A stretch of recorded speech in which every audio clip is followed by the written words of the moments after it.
Let's take our seats. We are ready to begin. Yes, let's cheer. Yes, we're ready to begin. All right, welcome. Good morning. And thank you for joining us today for our Spring 2026 Minors Pitch Competition. We are thrilled you are here to support UTEP students and celebrate the spirit of entrepreneurship that defines the Mike Loya Center for Innovation and Commerce. My name is Dr. Nicole Aguilar, and I'm the proud director of the center. Our mission is to cultivate a robust entrepreneurial ecosystem where students across all disciplines can transform their creative visions into viable commercial ventures. Today is more than just a competition. It is a showcase of grit, technical excellence, and innovative thinking that our students bring to the El Paso community and beyond. This semester, we selected 11 exceptional teams and individuals from a pool of nearly 50 applicants. These students represent a diverse cross-section from our university, from business and engineering to science and education. Today, this brilliant cohort of aspiring entrepreneurs is tackling complex problems with sophisticated solutions. Our ventures today include advanced manufacturing and tech, health and bioinnovation, fintech and social impact, sustainable consumer goods, and AI and education. To our competitors, regardless of today's outcome, you have already achieved something significant. You have navigated hours of mentoring, refined your business models, and had the courage to step onto this stage. You have 4 weeks of preparation, all leading up to today. You represent the next generation of leaders who will drive our regional economy, and we are incredibly proud of all.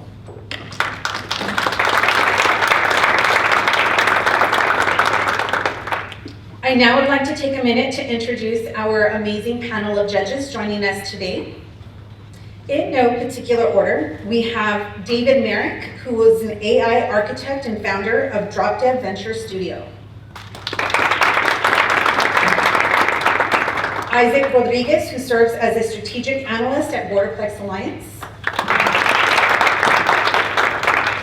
Ms. Stephanie Schilling, Executive Director for 1881 Ventures, formerly STTE. Emmanuel Laquiacor, Venture Strategist and Innovation Expert. He is the entrepreneur of entrepreneurs. And last but not least, my friend and colleague, Jacob Croft, Director of the UTEP Office of Tech Commercialization here on campus. Thank you for your partnership and your commitment to fostering student success and for taking the time to be here with us today. For the competition rules, they are clear.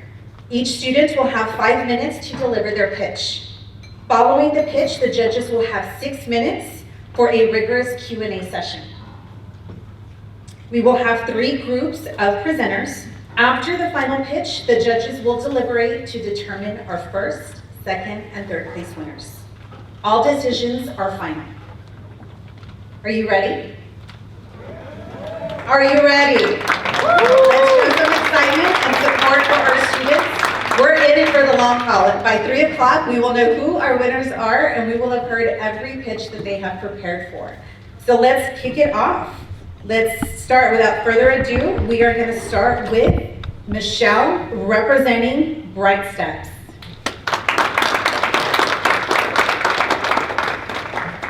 Michelle and team, yes, join us. Yes. Okay, and, okay. I want to make sure we are. Is the microphone? Yes, you're ready.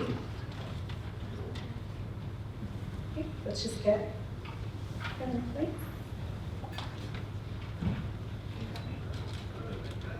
Okay, team, are you ready? Yes, ma'am. Your timing? I'm sorry? This time. Your timer? Okay, she's sitting in the back. Your time begins now. Hello, my name is Michelle Kirsten Tubbs, co-founder of Bright Steps. This is Zanalu. He has a severe motor disability that prevents him from interacting with his environment. Hundreds of thousands of children face this same barrier every year, but we can help. We've created a solution and it's being used right now.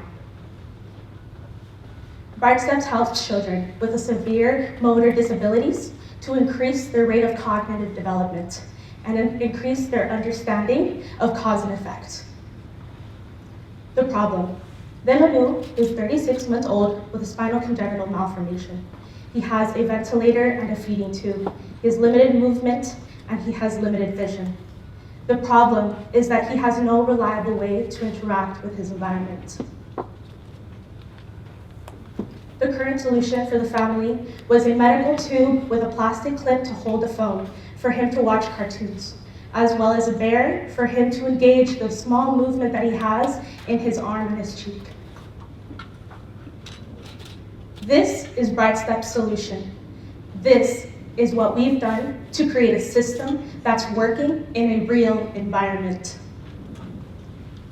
Our solution is a stand that has 360 mobility that can be placed in any position depending on his body's position and his vision sight.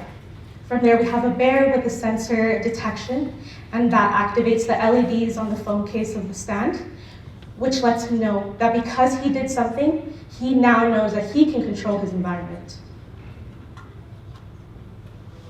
At Bright Steps, we not only create customizable solutions, but we increase the rate of cognitive development. This has been proven by this case study. Therapists have told us that from the beginning, when he wasn't aware of our product and he wasn't familiarized with Bright Steps, he was at an interaction level of 6 months old. Right now, because of our product, he now has intentional movement and has intentional speaking, which he never had before. This is why Bright Steps exists. Our business model is composed of a two-part process. Our nonprofit, Bright Steps Foundation. This is a B2C model. This part secures grants and has partnerships with ECI. We work directly with the child and with the family to develop a solution. And from there, if we validate that that specific product is licensable, we then license that IP to our for-profit Bright Steps Technology, which is a B2B business model. From here, we manufacture copies of our validated prototype, and we sell the IP to clinics, organizations, and as well as assistive technology companies.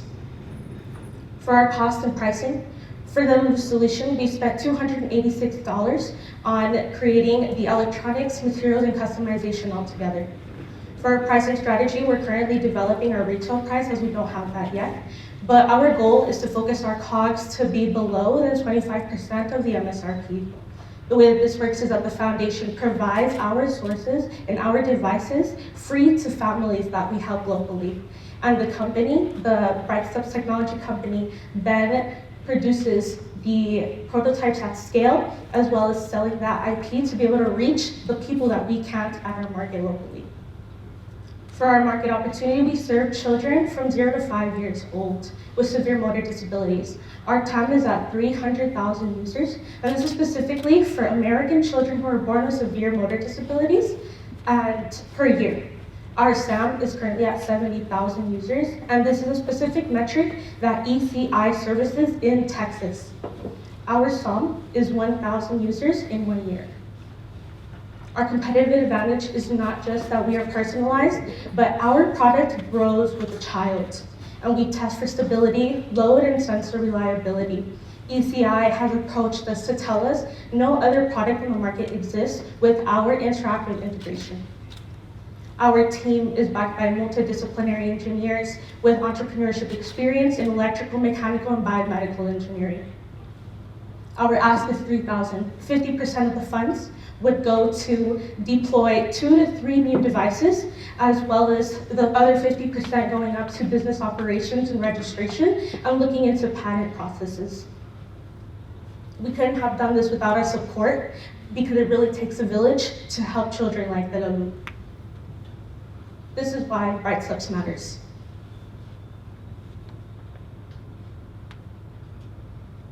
What you don't see in the video is that Lenolu was smiling. And that is time. Thank you.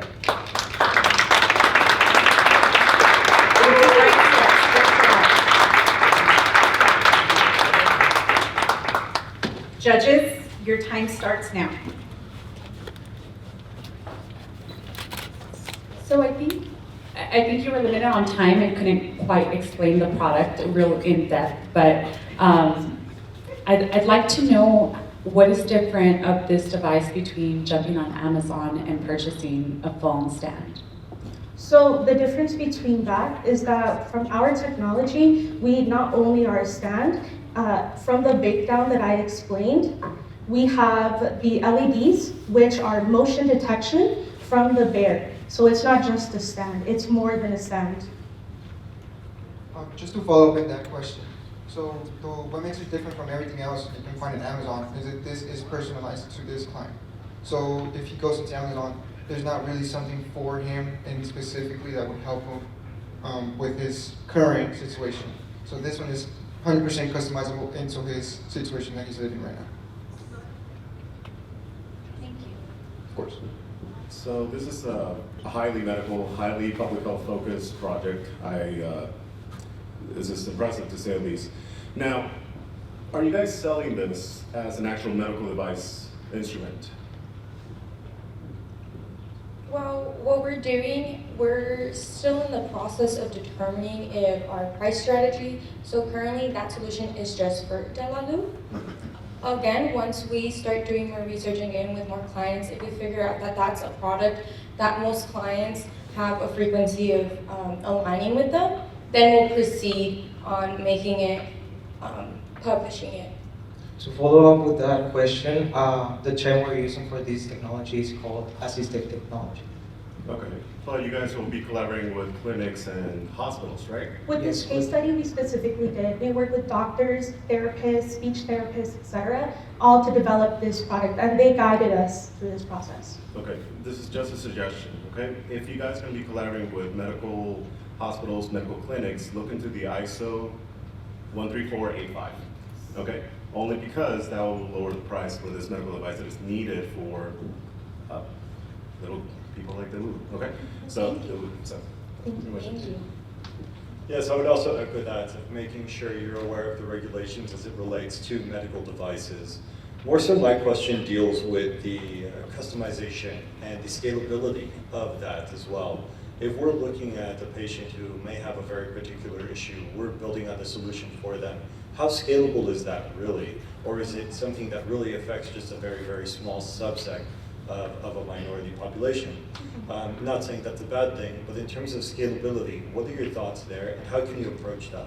So the way that I explained during my pitch was that specifically, we look at whether or not that specific case study is scalable in terms of licensing. So let's say, for example, that he has a spinal congenital malformation, which his specific condition is very rare. So his would actually be deemed unfit to be licensed. But however, we're also looking at cerebral palsy, spina bifida, dystrophy. Those particular instances are more common to the market. So if they're more common, then they're more likely to be serviceable to our market. Kind of harping back onto this medical device thing, have you guys looked into the FDA 510K registration that you need to follow for this? The It's what, a I'm sorry? safety form, 510K, it's for all FDA devices.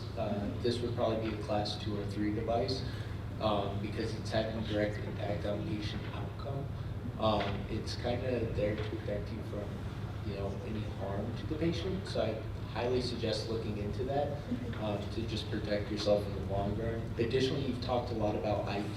Do you know what type of IP that you're looking at here? Is it going to be software related? Is it the invention itself? We're looking at the process. The process, okay. So that would fall back into like a patent.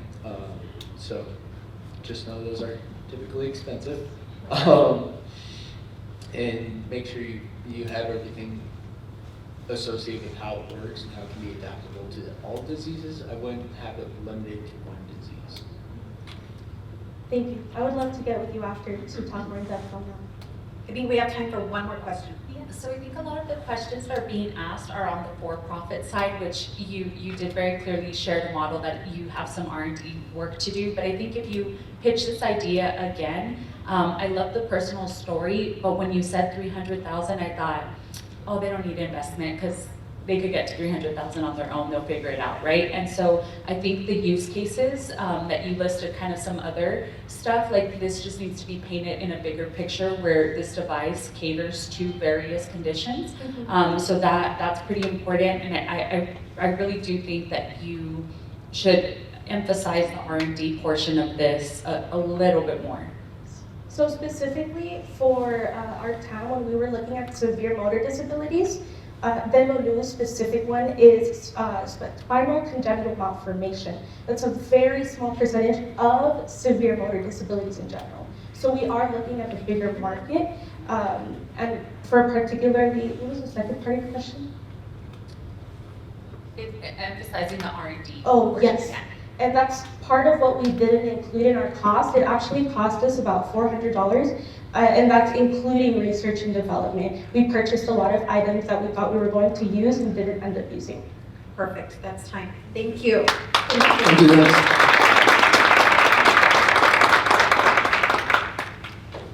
We are ready for our next presenter. Help me welcome Hassana to the stage, representing CORE, Clearing Obstacles, Restoring Equity. Welcome, Hassana.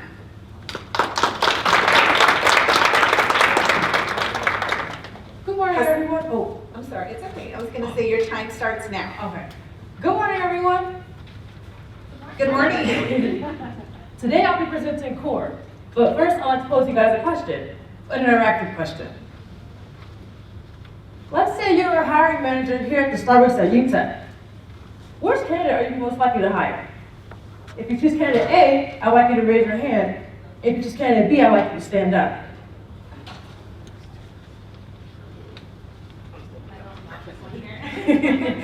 Notice the people standing up are overlooking those that are raising their hands.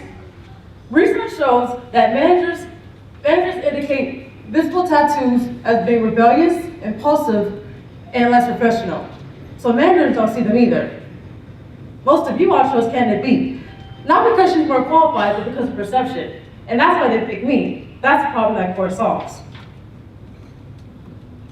Qualified individuals are overlooked due to visible tattoos daily. 76% of people believe that tattoos hurt their chances of getting a job. And 2 in 1 managers admit to visible tattoos impacting hiring decisions. Tattoo removal is costly, ranging from $1,000 to $3,000 to $5,000 per session. There are very few or accessible removal options.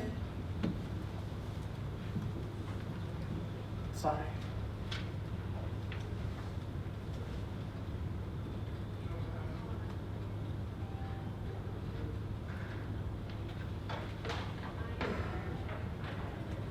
So visible tattoos remain a visible barrier for employment and opportunity.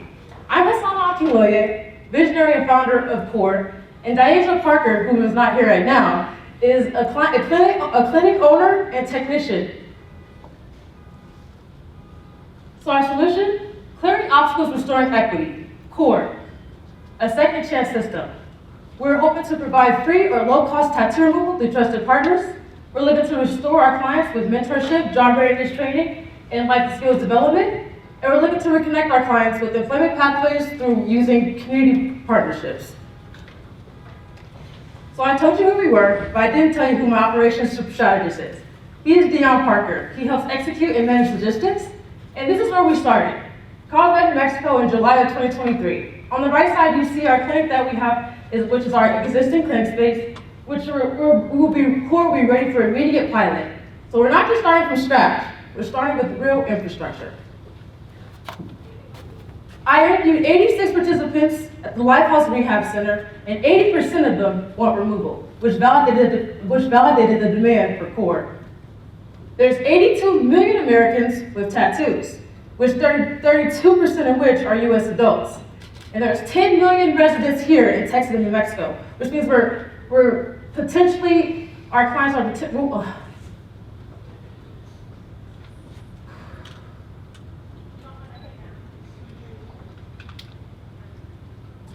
which means we will be serving potentially 50,000 clients in El Paso and Carlsbad.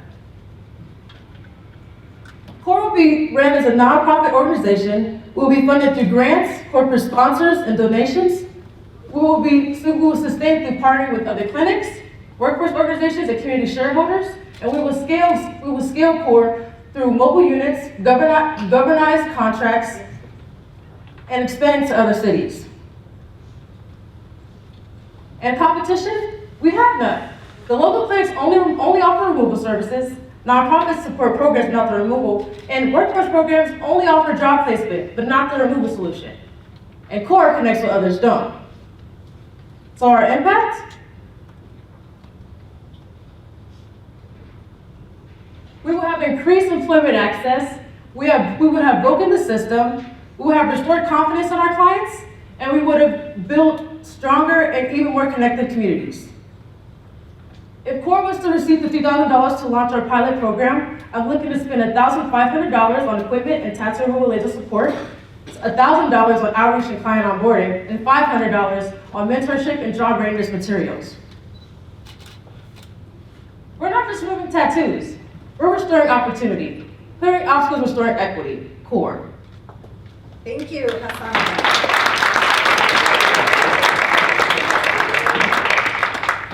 Okay, judges, the floor is yours. You mentioned that you don't have any competitors, but I would ask, what about the commercial tattoo removing services? I know that there are a few companies that do that. Right. Where do you stack alongside with that? So as a nonprofit, we're going to be really looking to partner with clinics that are already offering that service, but to our initiative. So to people that are getting declined jobs because they have invisible gang-related tattoos on their face here in El Paso, or to the people that are looking for our service, we're looking to create our initiative and kind of like branch off with other. We're looking to branch off with other clinics instead of like becoming our own clinic, trying to compete with other people, because we can't compete with their expertise and their technicians and stuff, but we can compete where no one else is offering our initiatives. Hassan, a great presentation. I want to ask, where did this come from? What inspired you to do this? So my mom is an ultrasound sonographer. She owns the clinic Fortune West Ultrasound, and right now she's working in other hospitals in New Mexico. So the clinic space is open. Like the pictures, I took those pictures. It's literally clean, and I'm like, I can use this for another idea, and I'm really trying to help expand her brand, but also like create something for myself. So that's really what sparked the idea.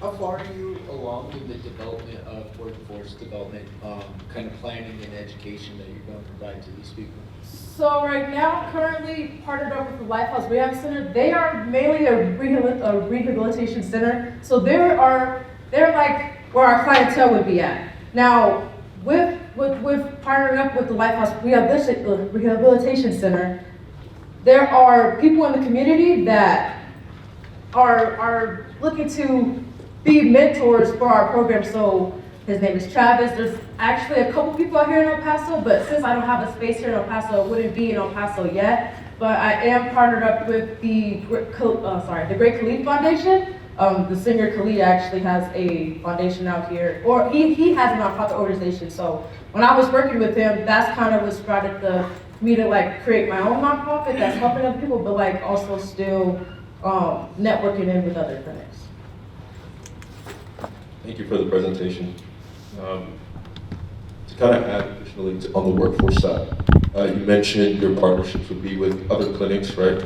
The second one was workforce organizations. Have you all had any conversations with both the workforce organization here, WSB, and workforce organizations in New Mexico? So I actually did try to talk to the TNR staffing. It's kind of by executive. I tried speaking with them, but they're mainly focused on like servicing their businesses that like, I believe it's like their payroll, or businesses that like don't want to pay or don't have like the time to, go over their employer's payroll and like W-2s like that. So they hired their staffing agencies to do it. I tried asking the one that's actually near executive, and they said that they only service businesses here in El Paso, so they wouldn't be servicing me. So I did try to find places here in El Paso, but I haven't tried to go to New Mexico because I haven't been to New Mexico yet, or in a while. So I'd love to connect afterward and see if some of the individuals in workforce development can provide assistance with connections. Just to add one more question from what Ms. Stephanie said, it's great that you are basing this idea to help out your mother, so that's something that we can all connect. But I was just wondering, have you had any good success stories where you helped out a client remove their tattoos and that said client got a job immediately afterwards So, because of prejudice before that? sorry to cut you up. At the moment, no. So my mom, or the agent Parker, is working to get certified in the tattoo removal currently now. I'm looking to get certified in the summertime after, we finish off this semester really strong. But she, even though we haven't successfully removed the tattoo yet off somebody, she does ultrasound, and even though she accepts major insurances, she will take somebody that's, I hate to say it, but homeless, or somebody that's less fortunate, that's obviously pregnant, that nobody really cared to check out. So she has given back, but now is my chance to honestly be able to pick something so I can be able to give back and also give back to her as well. Just a quick comment. I'd be very interested to see if you ran a market analysis on if you were to make this a for-profit business as opposed to a nonprofit. I think you could do very well as well. And I'll add, I have a lot of experience with nonprofits and rebrands and stuff. And I think this is something you can start tomorrow and be very successful at it. The only thing that I would say is consider a name change, right? So nonprofits will pick a name and then later on be like, oh, it doesn't really say what we do. Right. And so my first thought is second chances, or something that is more explaining that you're really giving somebody a leg up who maybe has the system working against them. Right. Thank you guys so much. And I did add you all on LinkedIn, so if you guys can add me back when you get the chance. Thank you, judges. Thank you, Hassan.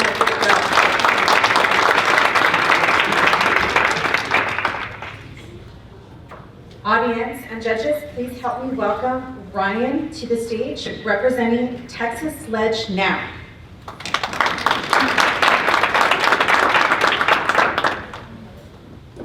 Ryan, your time begins now. Good morning, everyone. My name is Ryan Boatwright. I'm the founder of Texas Ledge Now. The compliance industry is broken.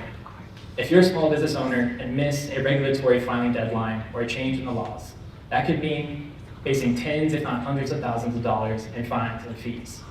Navigating complex government regulations and government red tape is a massive headache for small business owners. And in fact, half say that they're spending too much time and too much money on compliance needs, and that's holding back their growth. Furthermore, the average small business owner will spend $8,000 per employee every year on compliance. But compliance doesn't need to make the average small business owner feel like this for very much longer. Texas Ledge Now is an AI-powered compliance management software. We help small businesses understand and manage compliance with government regulations and laws, helping them stay compliant, save thousands, and grow their company. But instead of telling you what I do, I'd much rather show you. Here's a demonstration that was built for an actual prospective client, Lone Star Oil and Gas, an oil and gas exploration company located in the Permian Basin. You can see that they'd simply navigate to our website, add to their compliance dashboard, where they can find all of their compliance needs centralized in one location. On the left-hand side is a section with regulatory alerts, showing upcoming reporting deadlines and changes in the laws. In the center, a compliance checklist with forms that they have already filled out or still need to fill out on a quarterly basis. And my favorite, on the right-hand side, a section for cost savings and growth, where we've identified 3 bills passed the Texas legislature that could save them over $63,000 a year. The compliance industry is stuck in the Stone Age. 76% of compliance managers are still manually tracking changes in regulations and laws. And 95% of businesses utilize zero automation in their compliance management process. AI and automation will totally transform this industry, and we will be the company that brings compliance out of the Stone Age and into the 21st century. And the market opportunity to do so is massive. There's over 3.5 million small businesses just in Texas. And assuming $1,200 in annual recurring revenue per business, our total addressable market is $4.2 billion a year. I already know that 50% of businesses are looking for a better solution, making our SAM $2.1 billion a year. And I believe conservatively that I can capture 0.5% of SAM to bring our annual recurring revenue to $10 million within 5 years. We operate with a business-to-business software as a subscription model, charging businesses $20 per employee every month. This business model is ideal because it allows us to serve all sizes of businesses, both small and large, because compliance needs are tied and correlated with the number of employees that a firm has. This business model will succeed, and I will achieve mass scaling through targeting logical and existing industry verticals. I've already showed the example of oil and gas industry, but I'm very excited by car dealerships, agriculture. I could go on and on about the possibilities. And to show you why, we'll beat our competition, who is slow, expensive, and holding back businesses. I'll show you this example. Lone Star Oil and Gas is doing $480,000 a year in revenue. Typical in the oil and gas industry, they're spending 7.5% revenue on compliance, to $36,000 a year on lawyers, consultants, maybe even a compliance manager. But with us, they're paying $20 per month for their 20 employees, $4,800 per year. Our competition is slow, expensive, and holding businesses back. I know that I'm the founder to make Texas Ledge Now a success. I'm an honors political science student that's had a lifelong passion for public policy, and I've spent over 2 years working at the federal, state, and local levels of government, where I've seen firsthand how regulations and laws are shaped. Furthermore, I have the leadership experience needed to make Texas Ledge Now the standard and compliance management software for small businesses in Texas first, and then the entire country. Your investment would be transformative. It would allow me to launch Texas Ledge Now by the end of this summer, and would provide me with the opportunity to launch. I've already spoken with a dozen prospective business owners that have told me that they're ready to sign up and stop worrying about compliance. Your investment will allow me to go back to them and tell them that I'm ready to begin serving them. Because together, we can build a future where compliance is not a burden, but an opportunity for growth. Thank you so much for your time. I'd love to answer any questions you have.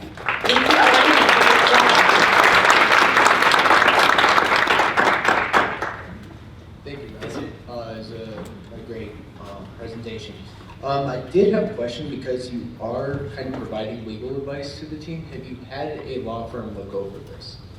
I haven't had a lawyer look over this directly, but I'm really glad you asked about ensuring accuracy. And ultimately, my goal is I don't want to replace all the lawyers in the world. I actually want to go to law school, so I'm not trying to get out of the job. My goal is to become a business-focused compliance standard, the baseline. And so something I didn't get to mention due to time is that I want to have a referral system with a network of lawyers and consultants, accountants that I can lean on for the issues that are too complex for us and for the business owner to say, these are the lawyers in our network that we've already partnered with, and get a finder's fee when we refer work out to them. So, and then if we ever get something wrong, I will have 100% guarantee on errors. I think of it like Intuit. If I'm filing taxes and they get something wrong, they'll pay for all of that. So I would believe in that same level of accountability. I would highly recommend that you partner with a lawyer for this because it can be construed as legal advice from your app, and without having the JD or having that background with them passing the law, providing legal advice, and that could lead you into a situation where you could be in some trouble. Okay, thank you. I appreciate your concern. I don't think that it would be the same level, but I will definitely check over that. Thank you. Just adding more, like nuance to what Mr. Jacobs was saying, because he's right. Okay, this could be detrimental for your project. It will pay for this thing to not make the limelight.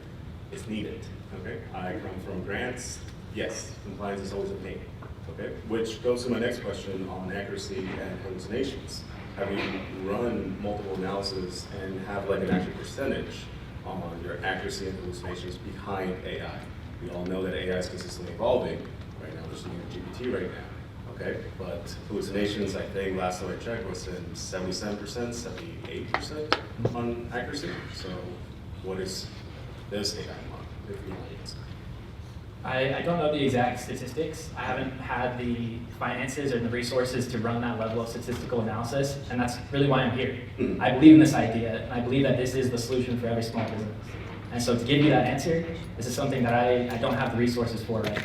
And I do believe that AI is an issue, but I believe that it gets better over time. I believe that our moat and understanding expands as we have more and more businesses, because we get more data. The AI becomes smarter, we get better outcomes, and that continues to increase and improve every single time that we have a small business owner trust us. So I can't answer that right now, but I would love to in the future. We'll discuss that. Okay. Yeah. I'm having a little bit of trouble because on the problem, the name of the company to me implies that you're using this software to track legislative changes so that your business can quickly adjust based on legislative changes. But the word compliance threw me for an entire different HR business model loop, and then the first half of your presentation, I was trying to figure out what the actual problem was. And I think the rest of your slides must have been great because you used all the buzzwords like AI and stuff, but I struggled to really get what you were trying to solve.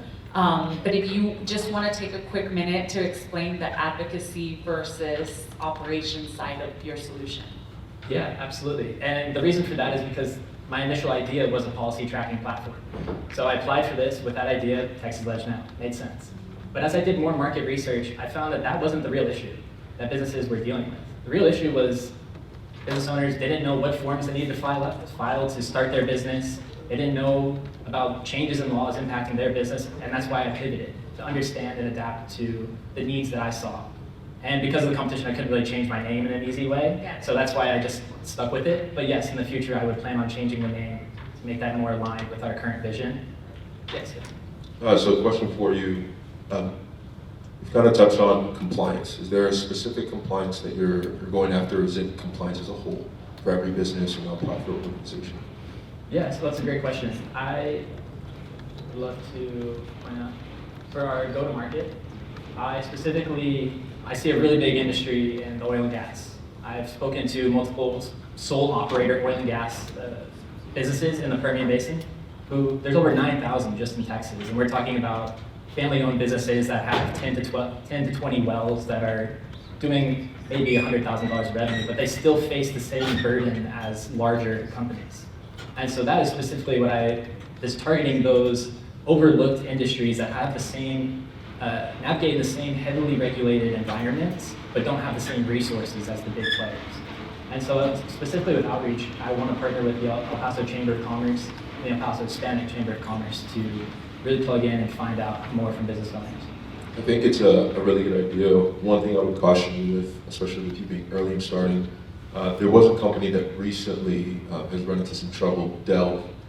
They were doing SOC 2 compliance, and whatever regarding the models or how they were facilitating compliance and information, there was issues with the compliance that they were delivering to the clients. And so to the point that the two other judges made about getting with the lawyer, understanding what part of the process that you are in control of, and then if you're bringing in partners or bringing in consultants, where the handoff is and where they would take over.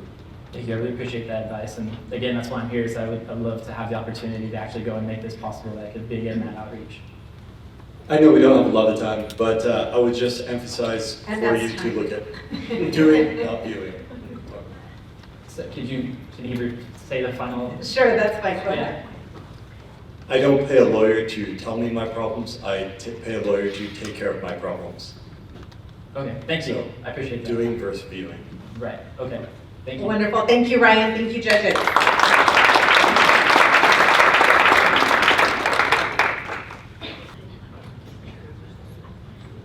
Okay, let's welcome our last competitor for this first portion. Up next, we have Ismail representing AI in the Loop.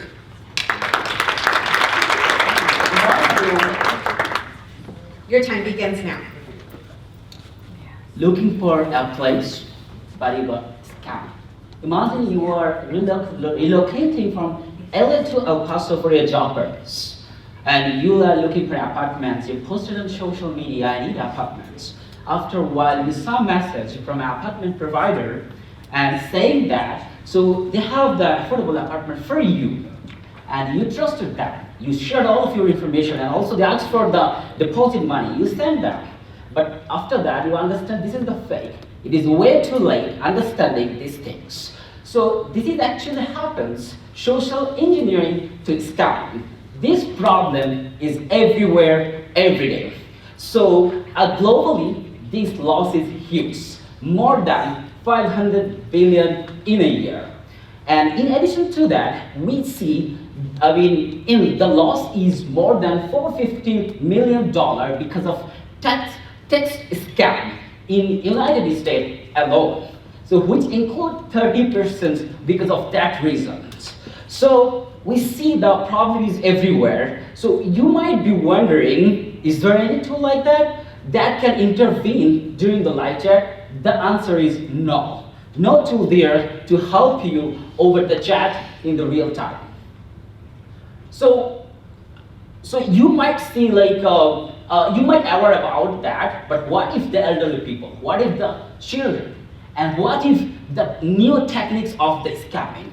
So we have to think about that. So we need a defense systems which can protect you during the live chat. So we are coming with the solution. AI in the loop is a digital guard for you, works in 4 steps. Number 1, it reads the messages underneath the chat and it scores the risk of the scam. And it tells you silently if the risk goes higher than the threshold value, it tells you the scam is going on, whether you want to continue or you let the AI to lead the chat.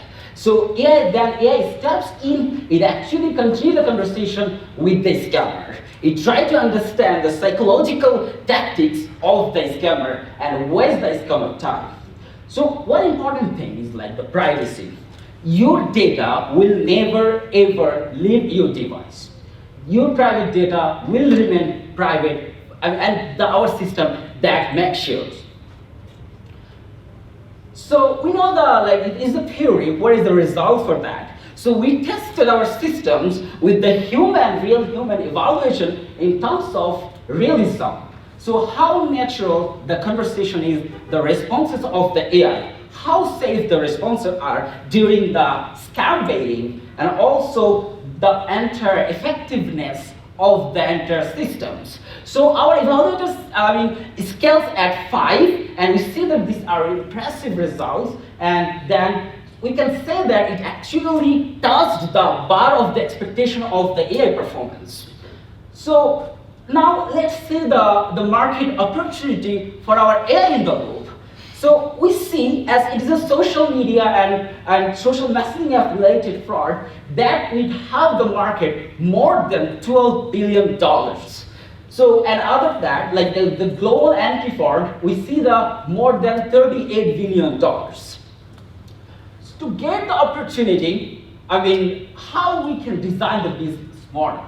So for that, we plan, AI in the loop provider will have the B2B business license with the messaging app provider companies like Meta, TikTok, and other tools. And they will provide the AI feature with their customers, and the customer will use the feature, and the customer will pay to the companies. It's good with the subscription base, periodically, monthly, or yearly. So here is our demo. We show that here how the AI actually detects the scam and how AI takes the lead and continue the conversation with the scammer. And on the right hand side, we see the score of the scam risk. We have 3 people in a group. I am Ismail Hussain, PhD candidate in UTEP, leading the project. One from faculty member, one from industry research engineer, and we are looking for mentor advising to pilot our project. We are looking for fund to market it out for user study, market analysis, development, and to make it deployable and scalable. So we can say that this is the first system in the world to detect scam, bait scammer, and protect privacy all at once in real time. Thank you all. You will have the resource in the QR. Please check that out.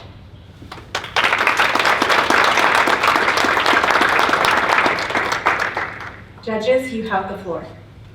First, I'd like to say I really appreciated your slides. When I was watching the first 3 of them, I felt panicked, like I needed to get this now because somebody's gonna scam me, so great job on that. The second thing I would say is it seems the way that you presented it that it's very broad. It doesn't feel, because all of us think, oh, that would never happen to me, I'm never gonna get scammed, I'm smarter than that. But I think if you were to hone in on a customer segment, like for example, maybe those that are older in age, right? Because we all have parents, grandparents that we care for, and so they tend to they buy all kinds of crazy things from websites that they saw an ad for and then they never get it, or they have these random charges. And so I think if you really chose a demographic, that a really good marketing campaign could get them to purchase this. And I would have liked to just see a little more focus. Yeah, sure. Yeah. Great presentation. Thank I've got 2 questions. The first one for you is, I think what you're touching on is great. The question I have is, how is this somewhat different from what you might have on, let's say, for like an iPhone that has the different categories between messages from people you may know and something that might be scams, right? Or you have telecommunication companies that have like scam likelies that pop up on the phone. And then the second one is, I noticed that you have a feature where you continue having conversations with the potential scammer. I'm curious why. And to kind of go into, is it to collect information? Is it to track that person down? What's the idea behind continuing to entertain a scammer? Okay, that's a really great question. I would love to answer these questions with this slide. So we had an extension, but I couldn't make time for that to show that. So the reason we are scam baiting occurs because we need to learn from the scammer, because scammers are adaptive. They might have a lot of strategies or tactics. So you need to know like what's going on. So you need to learn the pattern of the conversation from the scammer. So I mean, it will happen on your device. But what if the other side of the corner of the world understand these kind of patterns? So for that, we have a distributed machine learning, which will spread out the knowledge of the AI over the world who have the device and has the AI model on device. So, but here we actually make sure privacy will never be compromised. But the model knowledge will be shared with everybody who has the device and use this AI feature. That's the reason we use the scam baiting, learning from the scammer tactics and the strategies from the conversation. I have a question regarding distribution and integration here. Now, I know, Ismael, you and your team are the right people to approach this problem, and I think that this problem is only going to be exacerbated in the age of AI, where we now have AI scams. However, many people, it may be difficult to get them to download a new platform, so integration is key into WhatsApp, Instagram, things like that. That's my first question. My second question is, if you're having to integrate into systems, have you thought about maybe taking the B2B approach, integrating into Outlook, and then focusing primarily on phishing scams for businesses that will pay you much more money? Yeah. So I would like to ask these questions. Okay. So as we develop the AI models, so currently we see that a lot of AI models are available, it's scalable as well for any device. It could be mobile phone, it could be laptop, or any kind of computing device. So, and you also, if you go to the messaging app, like the Facebook messaging app, you'll see the Meta AI. You can ask the Meta AI, so it will answer you. I mean, if you ask specifically what is the summary of your group chat, it will tell you like this is the summary of your group chat. So that means AI is deployed on your device already. So we can use this kind of AI feature on device. So just for new feature with the messaging app for detecting and is combining. So these kind of things we are going to show, and this is not real life we deploy, but we are looking for mentorship and advising. So this demo shows that we actually designed this system, how it will look like. So like we see in this demo, it works like exactly what we are chatting in the messaging app, and it shows the other side the score of the the scam risk. So if you have similar kind of interface on mobile phone or the computer device, I mean it could be different, but the similar kind of interface we are going to introduce in the world. Yeah, sure. Have you considered the adaptability of scammers as well? So obviously, you're using AI, they're probably using AI, yeah. And eventually they're going to be adapted to your current model. Have you considered that approach as well? Do you have someone in your team that is focused on mostly cybersecurity against their own AI to counteract your AI? So yeah, this is a really, really great question. So the AI model works for everyone, either from the scammer side or the victim side. So, I mean, we are considering the opposite side messages. So if the opposite side messages, like the aggregated scam risk, we have a mathematical function how we calculate that. So the aggregated scam risk is higher than the threshold value from the opposite side. We can say that is a scam from the opposite side. So a scammer might say the same thing. I mean, if the victim also doing, the game different way with the scammer, the AI will tell that this could be the scam from the other side. So, I mean, the kind of the win-win situation. So, scam will never happen. I mean, the user is protected. Our goal is that. Okay. Thank you, judges. Thank you, Ismail. Thank you all. And right now, we're going to pause for a break so that we can get our next set of students ready. So I invite you to put Raul to stage, representing the Colonias Project, Water Access Solutions.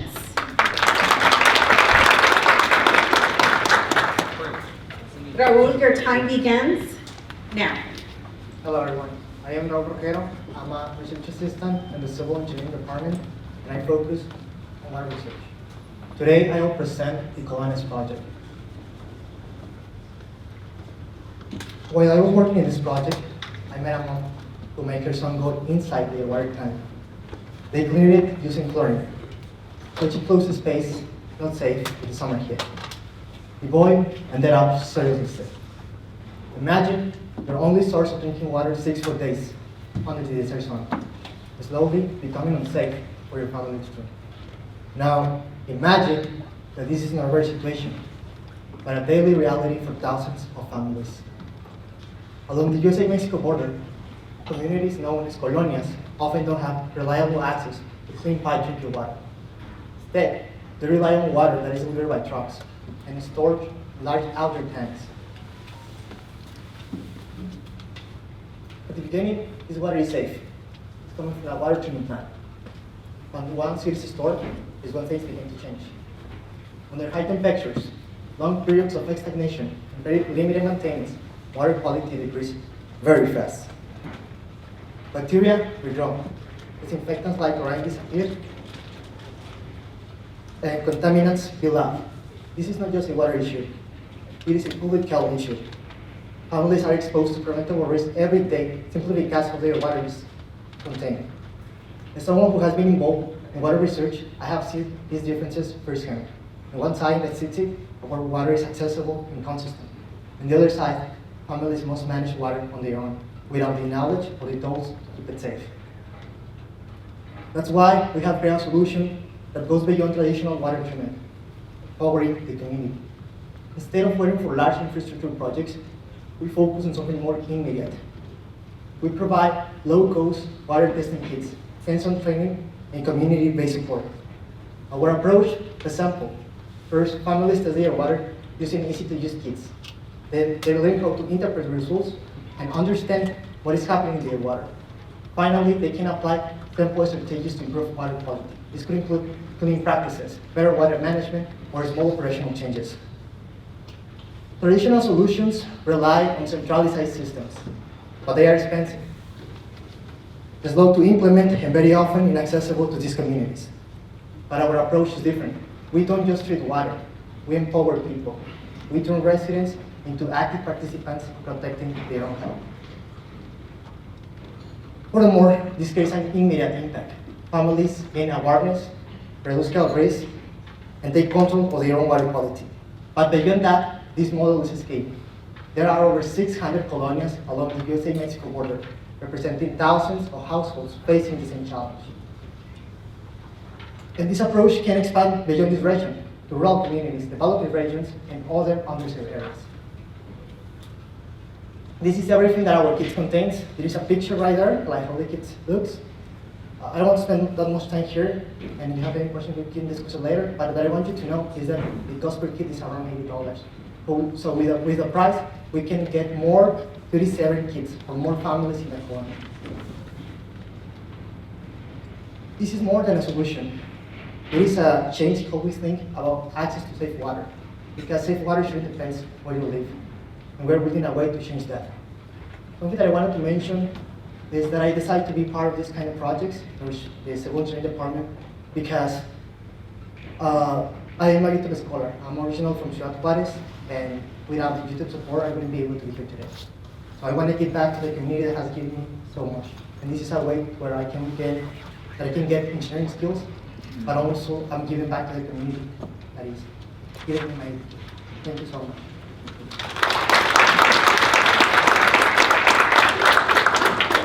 Thank you, Raul. Judges, the floor is yours. Raul, great presentation. And obviously, this is a high need, especially for a demographic of the colonias, so I applaud you for that. Quick question for the testing kits. How fast can one be created? How fast one can be created? Yes. Well, actually, they are from offline. Already exists everything for the kids. You can see we have used gloves, plastic flags, PS strips, and we have a special companies that provide us with those kits because we already are using them in the past. Okay. So it's not hard to get it. And as soon as we have the like everything, we can make the kids like in a couple of weeks and start like providing them to the colonias and also providing the hands-on training, which is the most important part. We have a partnership with Without Water, and they are helping us not just with the pounds, but also with the training because they have more staff specialized in this kind of project. So this appears to be more of an educational program. Are you partnering with like regional community centers to get this out to the people, to make them aware of how to do the testing and when to do the testing? Yeah. Can you go into that detail? That is the goal actually. We are having partnership with Without Water, which is an organization that is handling everything about water quality in colonias. And so we together, I mean, water labs here in civil engineering, and then we're going to provide this training, these kids to the families. Are you creating these kits on your own? Like, is the kit something you're inventing, or do they exist? No, I mean, they already exist. I mean, the items itself exist. But we're gonna like put it all together. Package. Yes, because every like water treatment process is different. Every treatment water process. So first we're going to do the research and make sure this is everything they need. So if it is, we're gonna start just doing the packages and providing it. I think also feedback on the overall pitch. One of the kind of golden rules that we always share is to not talk about the problem as just a regional thing, right? So if you presented this to an investor, they don't really care what's happening on the El Paso or border colonias. But also I'm really shocked that you're in engineering and didn't give us some data breakdown. And so I would have liked to have seen those really big stats about how many people live without water. I mean, even just in El Paso, if you told me there was 100,000 people who didn't have water, I wouldn't believe you, right? Because we have, the rest of us probably don't have a problem with access to water, but the numbers of how many people don't live with water, the number of tanks that are being stored out there, and then the list of different problems, health problems that could arise from those water tanks, I think all of that data would have made the kit solution land a little harder. Thank you. Great presentation.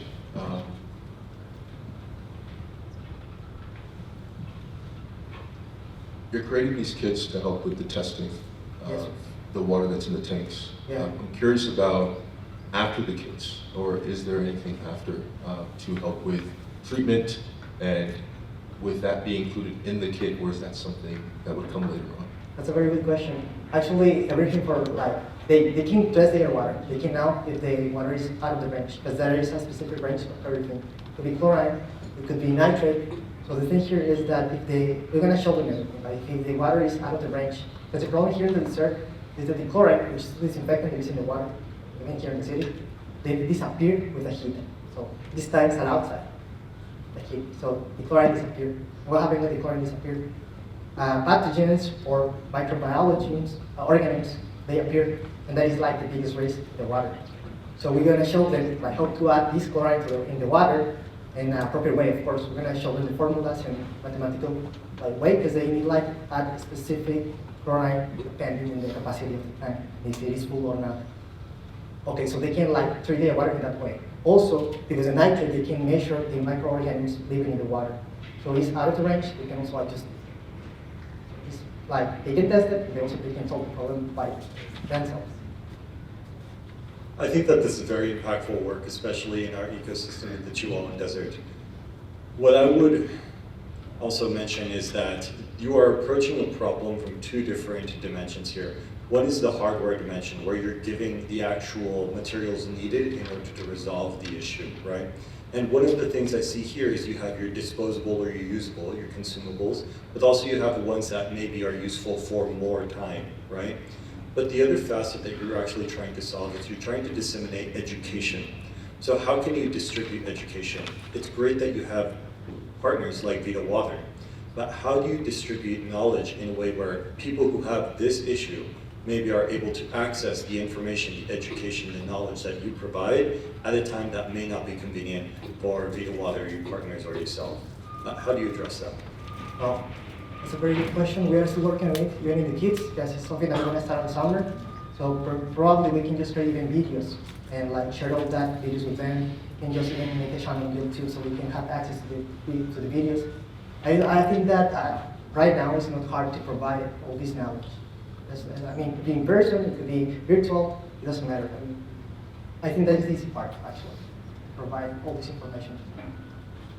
Have you considered promotores? I haven't. I mean, I'm doing research. I'm not in that part of the project, but we can consider. That's highly needed, okay? Talk to them about this because that's exactly what they do. No, actually, we have one. Actually, Okay. Vida Water, they have promotora, and they help me like getting connection with farmers. It's just like our bridge. Okay, good. Well, the more the better. Okay, that's an FYI. Yeah, we can try to do more. Right? And that is time. Thank Thank you you. so much.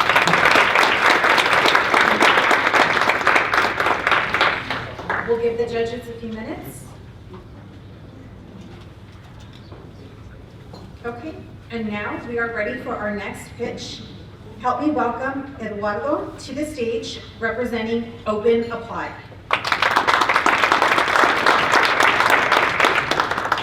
Hi everyone. Well, Your time starts now. yeah. This is how 400 applications looks like.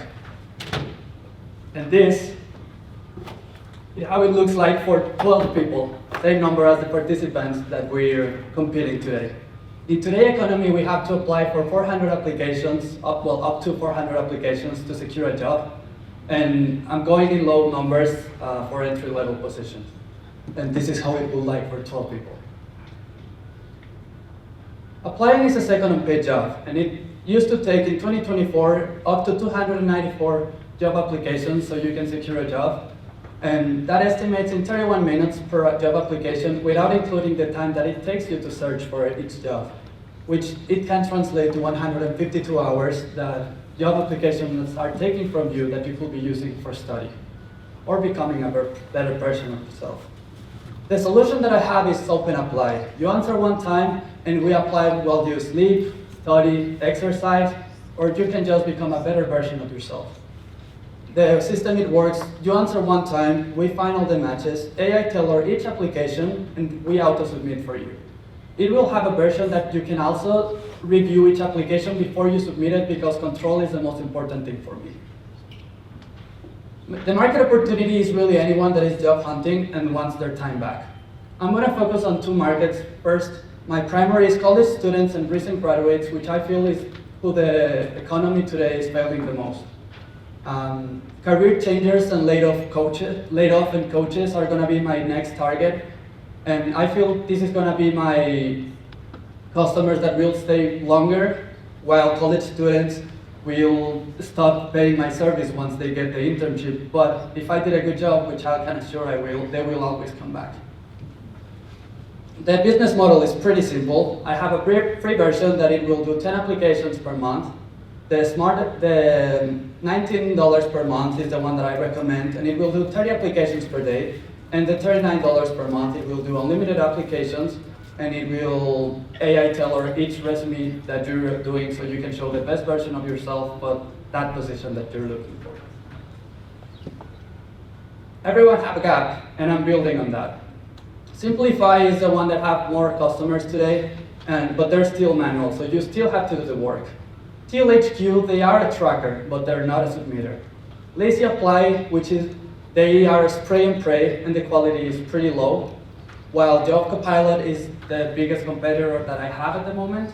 And what they have is that they are still pretty expensive, $12 per week, while I'm doing $19 per month. And the quality is still not the best because you still don't have control of what the AI is applying for you, which is the difference that I have.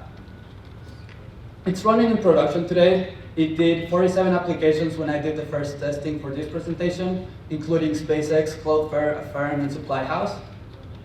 And the only thing I'm asking is for $3,000 so I can have 500 users in 90 days. I need $1,500 so I can use all the API tokens for such as each application as well as the API usage for the development and the cloud hosting. $800 so I can acquire the 500 users using meta ads and UTEP targeted campaigns if I'm allowed to. I need $400 so I can get I can handle the personal data, which is the biggest reason I haven't started yet, because that's the most important thing that I want to be sure I do correctly. And I only I will use the $300 so I can do surveys and I can just get a better feeling of what I can do better and what I'm not doing the best way that I could. I built Open Apply because I was feeling the pain every time that I was trying to get an internship, every time that I did the same submission over and over, and I just had to do it every single time, and all the surveys have the same things, and that's why I decided to building, besides the love that I have for building applications. I'm studying information systems and business analytics. And if you have any questions, I'm here to answer. Thank you.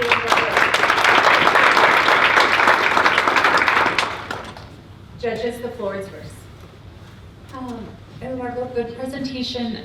This is fantastic, but I have a question about, is this something you created for this competition, or is this something you're really looking to launch? No, I created and then I find out about this competition, and I'm using it by myself. Okay, great. And have you looked at the market and what competitors might be doing something like this? Yeah, Lazy Apply, I have it in this slide. Lazy Apply and Job Copilot are the ones that are doing the closest. Lazy Apply, they don't have good reviews, 1.9 in Trustpilot, because they don't have control. The people is complaining that the AI is just spreading things out, but you can't just let AI do everything. You have to have a way of measurement. Awesome. I'm gonna just share with you, I think JobFlow is the name of the company locally who does this, and they've got a pretty expansive customer base. And what was interesting about your presentation is that you mentioned college students, but your business model was gonna charge each college student $20. I think that if you really wanna go with this for college students, that your business model should target universities, because their career departments are looking to get students into positions, and this is really ideal for the college student who's busy doing academics and still trying to look for a job. But great job. Thank you.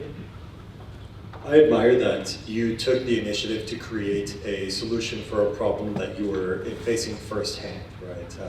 I think that oftentimes that's the best approach for a founder, is trying to solve these challenges and problems.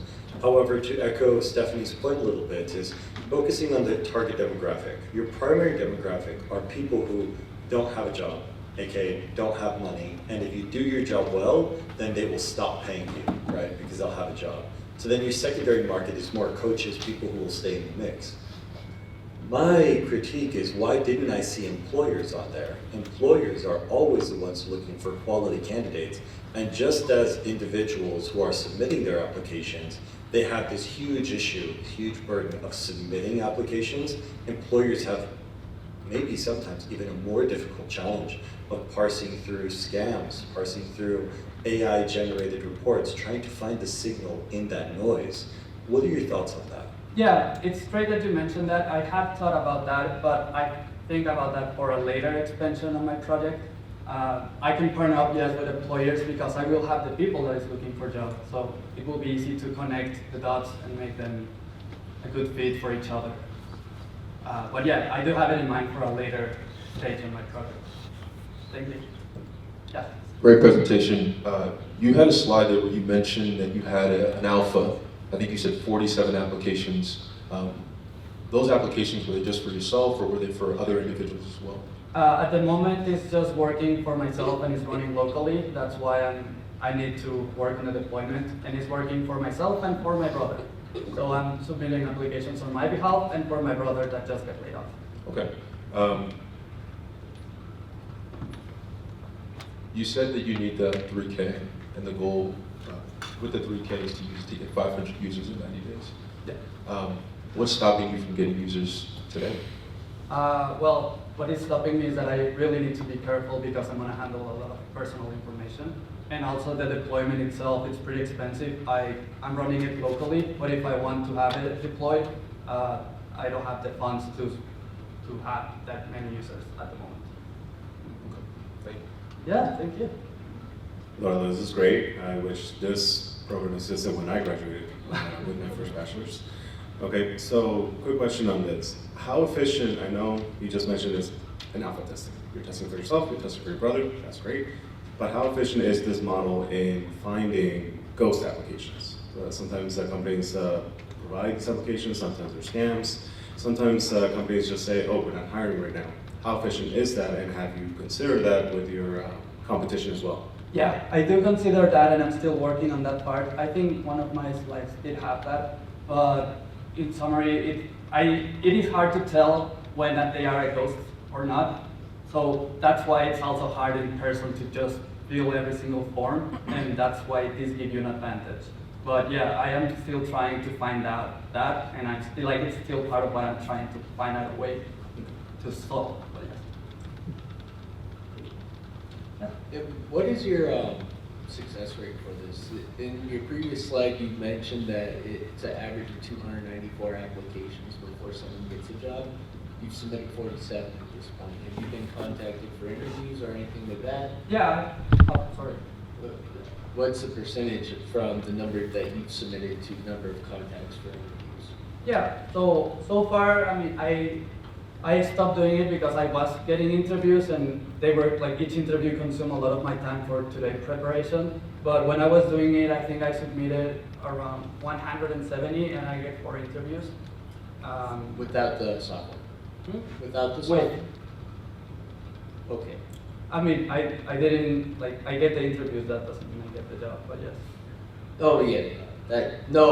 You showed 47 in your alpha testing. That's why I'm confused. Yeah, that day, like the day that I did the testing. Yeah, maybe I should phrase it differently, but that's what I was thinking. So how many have you done through the alpha testing for applications total? I was running it like daily, and I did like 170, but because I was having I had to prepare for this, and I decided to stop it for myself so I can actually focus on this presentation. Thank you. Oh, thank you. And that is time. Thank you.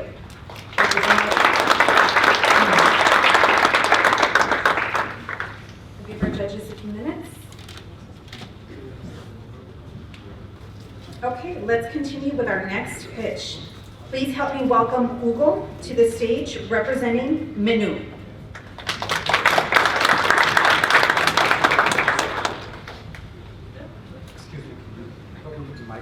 I use those, is it? Hello. There we go. Okay, your time starts now. $3 to $5. That's all our restaurant keeps from every $100 it sells. Most never knew why until it was too late. I'm Hugo Cabrera, founder of Menu. Let me show you how this looks in real life. Most restaurant owners don't know exactly how much they're earning. They work all day, serve hundreds of plates, go home, and still has no idea if the business made money on that day. They have no margin visibility. Losses are discovered 30 days later through accounting. And they are guessing instead of knowing. So they are running a business without actually seeing what's happening financially.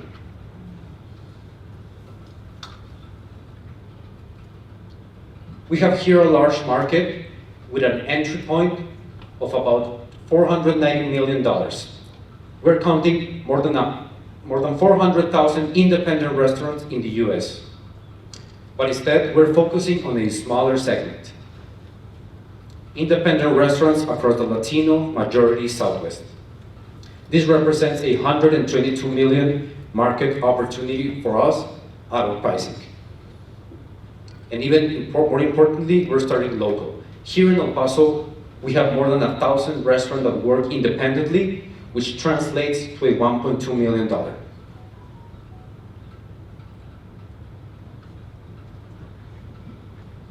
This project consists of 2 layers.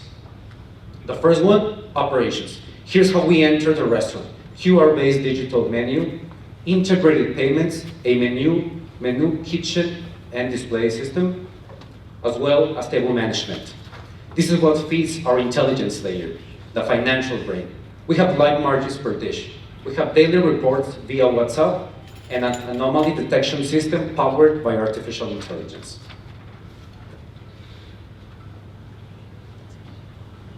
I know Toast and Square can do a lot of things, but we instead are month-to-month $99. We run on any device. You need dedicated hardware and hundreds of thousands of dollars for their hardware. We don't work with any contracts, and we send you a financial insight every 24 hours directly to your phone. We're built for independent Latino restaurants from day one as well. Our business model is simple, $99 a month. We're starting off a pilot phase with short pilots and converting them into repeatable sales. Finally, we're expanding globally. We have a live working MVP at menu.cc with core products flows already built. We're an end-to-end platform with everything such as ordering, payments, waiter, and kitchen in one system. Finally, we have taken care of one of the most things new security apps are ignoring: data protection and security. This plan is not theory. Product already exists. Question is not why I built this, is why I did. So I built a cocktail business where I struggled with margins and inventory. I have been working years in restaurants, and that taught me that service and timing are everything. Both sides of the counter matter, and Menu is the tool I wish I had. My exchange in Australia opened my eyes to restaurant tech my community was missing. I'm asking for $3,000. This will allow me for 5 paying restaurants in our first trimester. It goes primarily to customer acquisition, infrastructure, and legal setup.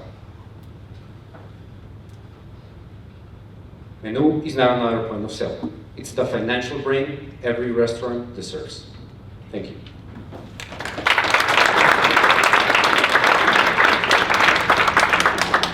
Thank you, Hugo. Judges, you have the floor. Hugo, I appreciated the last slide that said why you built this. And this whole thing was really exciting to me. I did 9 years in a franchise and worked with corporate, and even in something that big, they don't have a visible profit margin per item, unless somebody just happened to share that with us, which by the time you get down to the server and the cashier, the number, it disappears.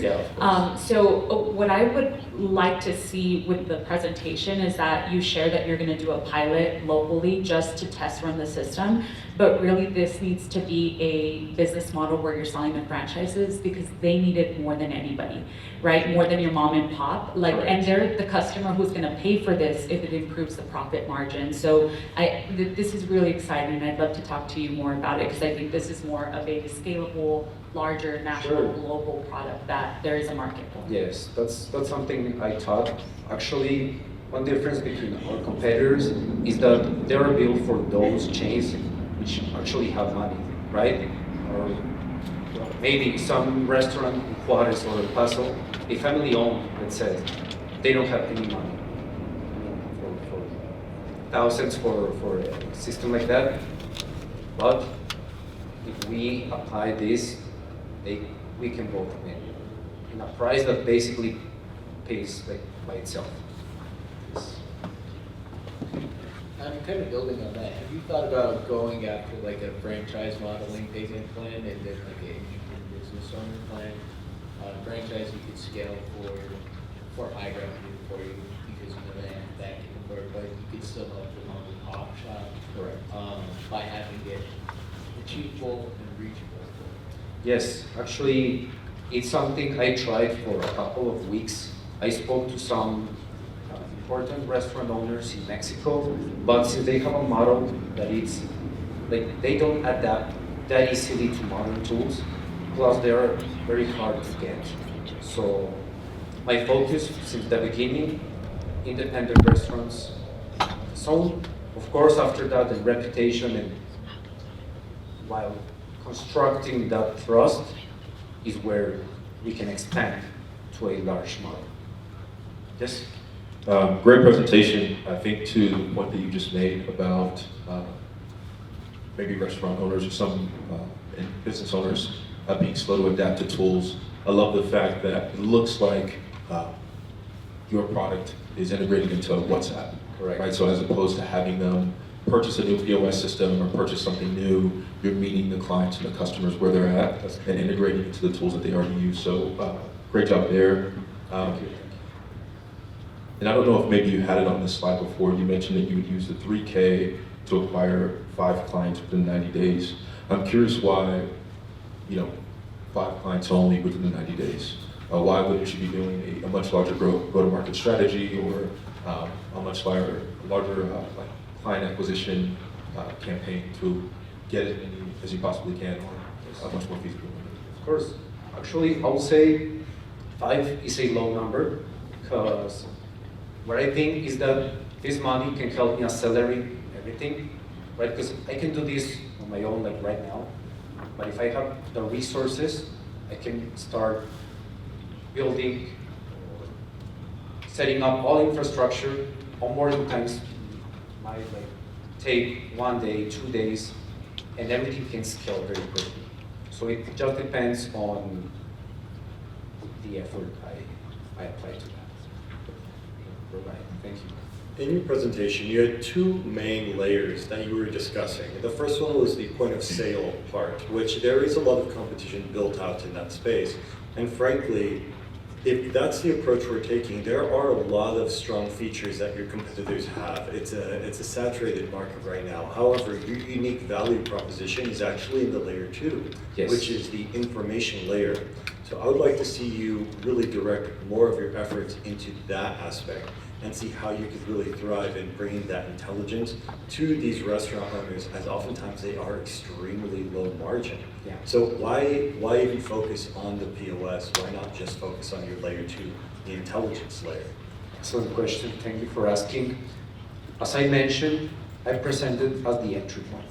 Like layer 1, it feeds layer number 2. So instead of just having them a system where you can just put your margins and that's it, you can have all your work and potentially later replace everything. This is not for replacing any point of sale. You can actually work with this tool, but it's potentially for seeing how far can it goes. And the end goal is to just have one tool where you have everything. You can reach it out with your phone wherever you are. So, yes, thank you. And I think we might be coming up on time, but one thing that I would love to understand a little bit more about is around security. It looks like you're going to be showcasing a lot of the data, maybe financial, otherwise from the business. That's correct. If, you know, we just saw a presentation before on social engineering, right?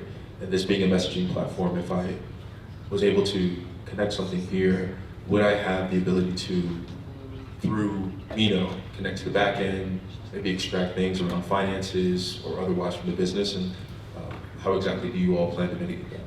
And I think on that note, if you can connect with him after when we go to lunch break, Yes. that would be great, please. We're right at time. Thank you.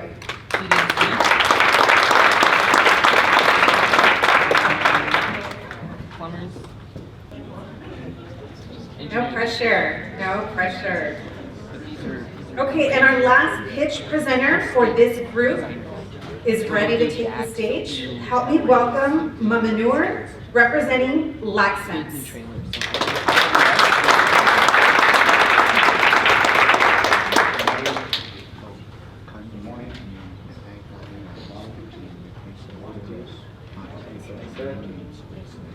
Buenos días, everyone. Hi. Okay, and your time begins now. What if I told you a disease can take up to 40% of patients those to die, often within hours? This is sepsis, silent, fast, deadly if detected too late. So how can we catch this in time?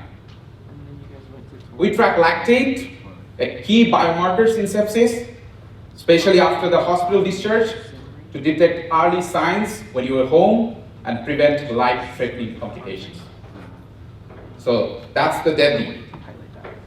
It's not a small problem, it's a global crisis. Sepsis affects 49 million people worldwide every year, and among them, 11 million people have died. In the US, you have 1.7 million cases every year. From there, 350,000 more is the death. Beyond this human toll, it costs $60 billion in the US healthcare system every year.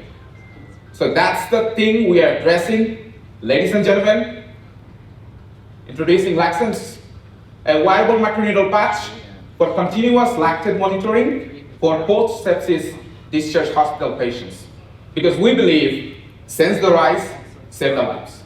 Myself, I'm Maunur Islam. I'm a PhD student from Electrical and Computer Engineering Department. My advisor is Dr. John Enrique Castro from the same department. So how Laxens works? You see the microneedle patch? It's a painless microneedle patch, goes under beneath your skin, measures the lactate, gives you the real information to the mobile applications, gives you the continuous monitoring after the hospital discharge. So our primary focus is post-sepsis patients when they are discharged from the hospital, because up to 40% patients are re-hospitalized within 90 days. And the first 14 days till 3 months are the most critical window, but continuous monitoring at home is missing. And its irony is 1 out of 3 die within the same year. Now moving forward to the global market opportunity, our total addressable market from that 38 million sepsis survivors makes you the $10 billion opportunity annually. And if we target the most high-risk sepsis patients, it becomes 15 million patients, makes you $4 billion serviceable market. And within the 3 to 5 years, if we can capture 1% of that one, that translates to 35 to $40 million annual revenue. So that's a big number. We'll go to the direct customer model, like B2C. We are proposing our Laxens Guard 40, specially designed for that minimum critical 14 days window. Price at $199. It comes up with one-time Bluetooth device, 3 microneedle patches, and 2 weeks free subscription of our Laxens Pro app. That is designed for especially for minimum critical window. But if you want to monitor beyond that 14 days, you need to pay for additional microneedle patches and monthly subscription $10. Currently, patients will pay for out of their pocket, but even a small reduction of readmissions can make billions annually.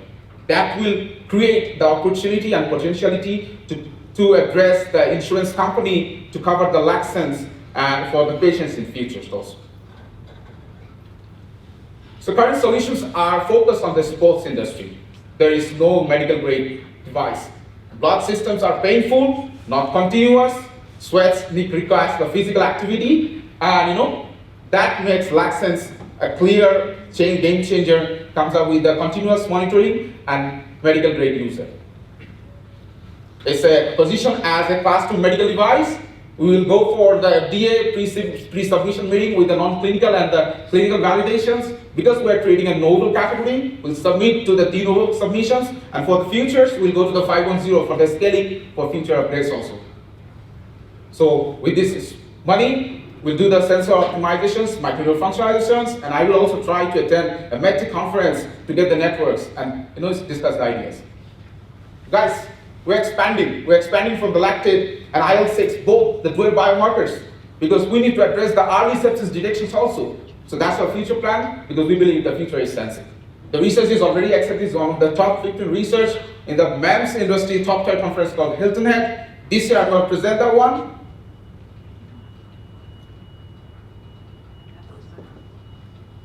I'm inviting you to join this revolution to fight against the deadly disease. Thank you so much for having me this.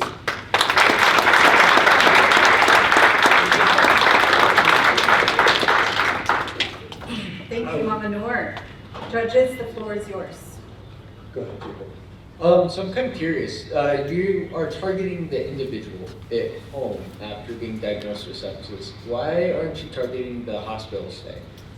Typical hospital stay for sepsis can be up to 72 hours, where there's high fluid retention volumes, making blood draws harder. Why wouldn't you target the hospital system so there's less blood draws, less interaction with treatment plans? Thanks for your questions. I think it depends on like 3 stages. The whole project is divided into 3 stages. One is before, like the early detections when you before go to the hospital. Then the B2B comes up with the hospitals. And after that, like a post-sepsis, currently we have a lot of survivors. You see the 40% are readmission. So that comes up with that in hospitals, you have the monitoring device. They can monitor. But when you're going to the home, there is no device. So this is something like the Dexcom, like the continuous glucose monitoring they have. So we are going for that continuous lactate monitoring, like the CLM. So our first target is avoid those post-sepsis complications, go to the business B2B, and our next target, as I mentioned, like the sepsis is the like early detection. I see where you're coming from. I would foster some hesitation towards that. The reason why is I see this as having to be prescribed. Yeah. It's a medication tool because if you have Joe Schmo off the street who works out 17 hours a day, his lactate is going to be high, his IL-6, IL-8, and IL-12 will all be high. So I think it would be better targeted to hospital and medical care systems because with that class 2 device monitoring, it will have to be prescribed. I think you're bang on. The thing is that, as I told you, the device will be classified medical class 2 device. So you already have the clearance for that. And we are targeting the new category creations like de novo submissions. So after that, definitely we need to do the clinical pilot testing with the hospitals, like tracking the patients and also checking how the readmission is going down. Then definitely we have the multiple data. So then we think that insurance company will come up, okay, let's invest this device because if one readmission makes $15,000 per patient. So rather invest $300, so this will be like a festival device from the patients, from the doctors. They will do everything, they'll monitor the data, so that the insurance company will reimburse that money to the doctors or the healthcare system. And I would echo Jacob there, actually, which is to trigger a reevaluation of your market, right? Because if you're looking at individual patients, you may not be looking at the biggest stream of finders, right, or of champions of your product.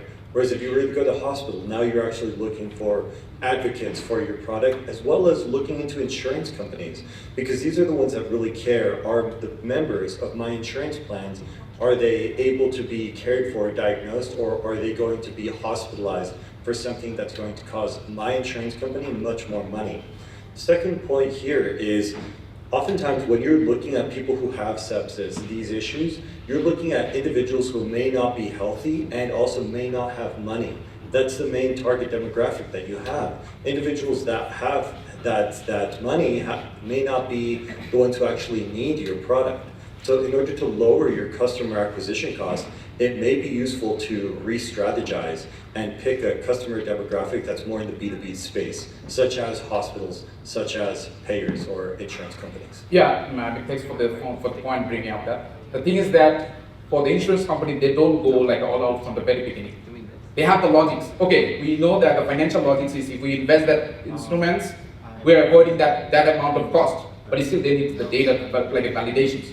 So first of all, FD will give you the clearance about the device. Then we need to definitely pilot with hospitals to generate the real-time data because those are theoretical things. And when we apply like 2 or 3 hospitals, then you will track the results of the patients. Then you have the particular data about the readmission cost is going down. Then the doctors and the insurance company will already have that kind of a model called RPM model that currently they are paying, like a remote monitoring system, something like that. So then the doctor will prescribe this device after that they are discharging the patients after the sepsis, and they will monitor that information remotely. They will go this information, then the insurance company will give them money. So before going to the insurance company, they need some validation data of that the device is actually going with their line of interest.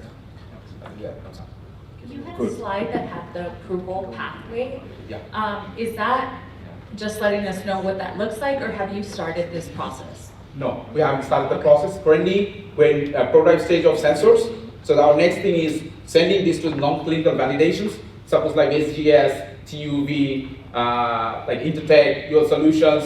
So those are like a dedicated national laboratory to give you the validation. So when that validation is going up, then our try is to partner with the hospitals, going to the clinical testing, then we'll go for the FDA approvals.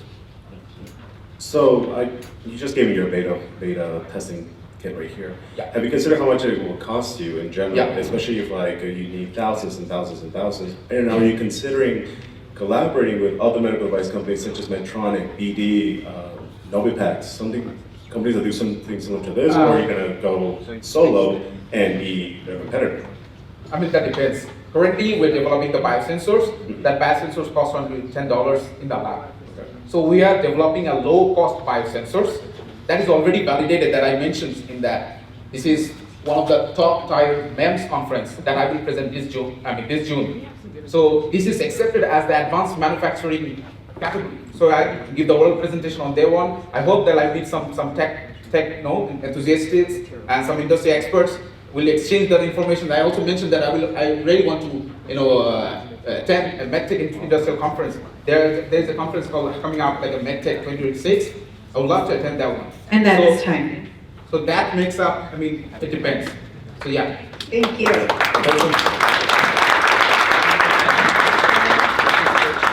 Okay, that concludes the second group of students that will be presenting. All right, okay, so let's get through our next three pitches. Next up on the stage, join me please in welcoming Damana, representing Creative Soul Studio for Sacred Arts and Healing. It's on, you're live. Okay, and your time starts now. All right, so my name is Tamara, and I'm an art therapist and PhD student. I once had a client tell me, I've seen a lot of therapists, but you're different. Now imagine a space where you bear it all, the good, the bad, and the ugly. And instead of feeling judged or criticized, you feel honored.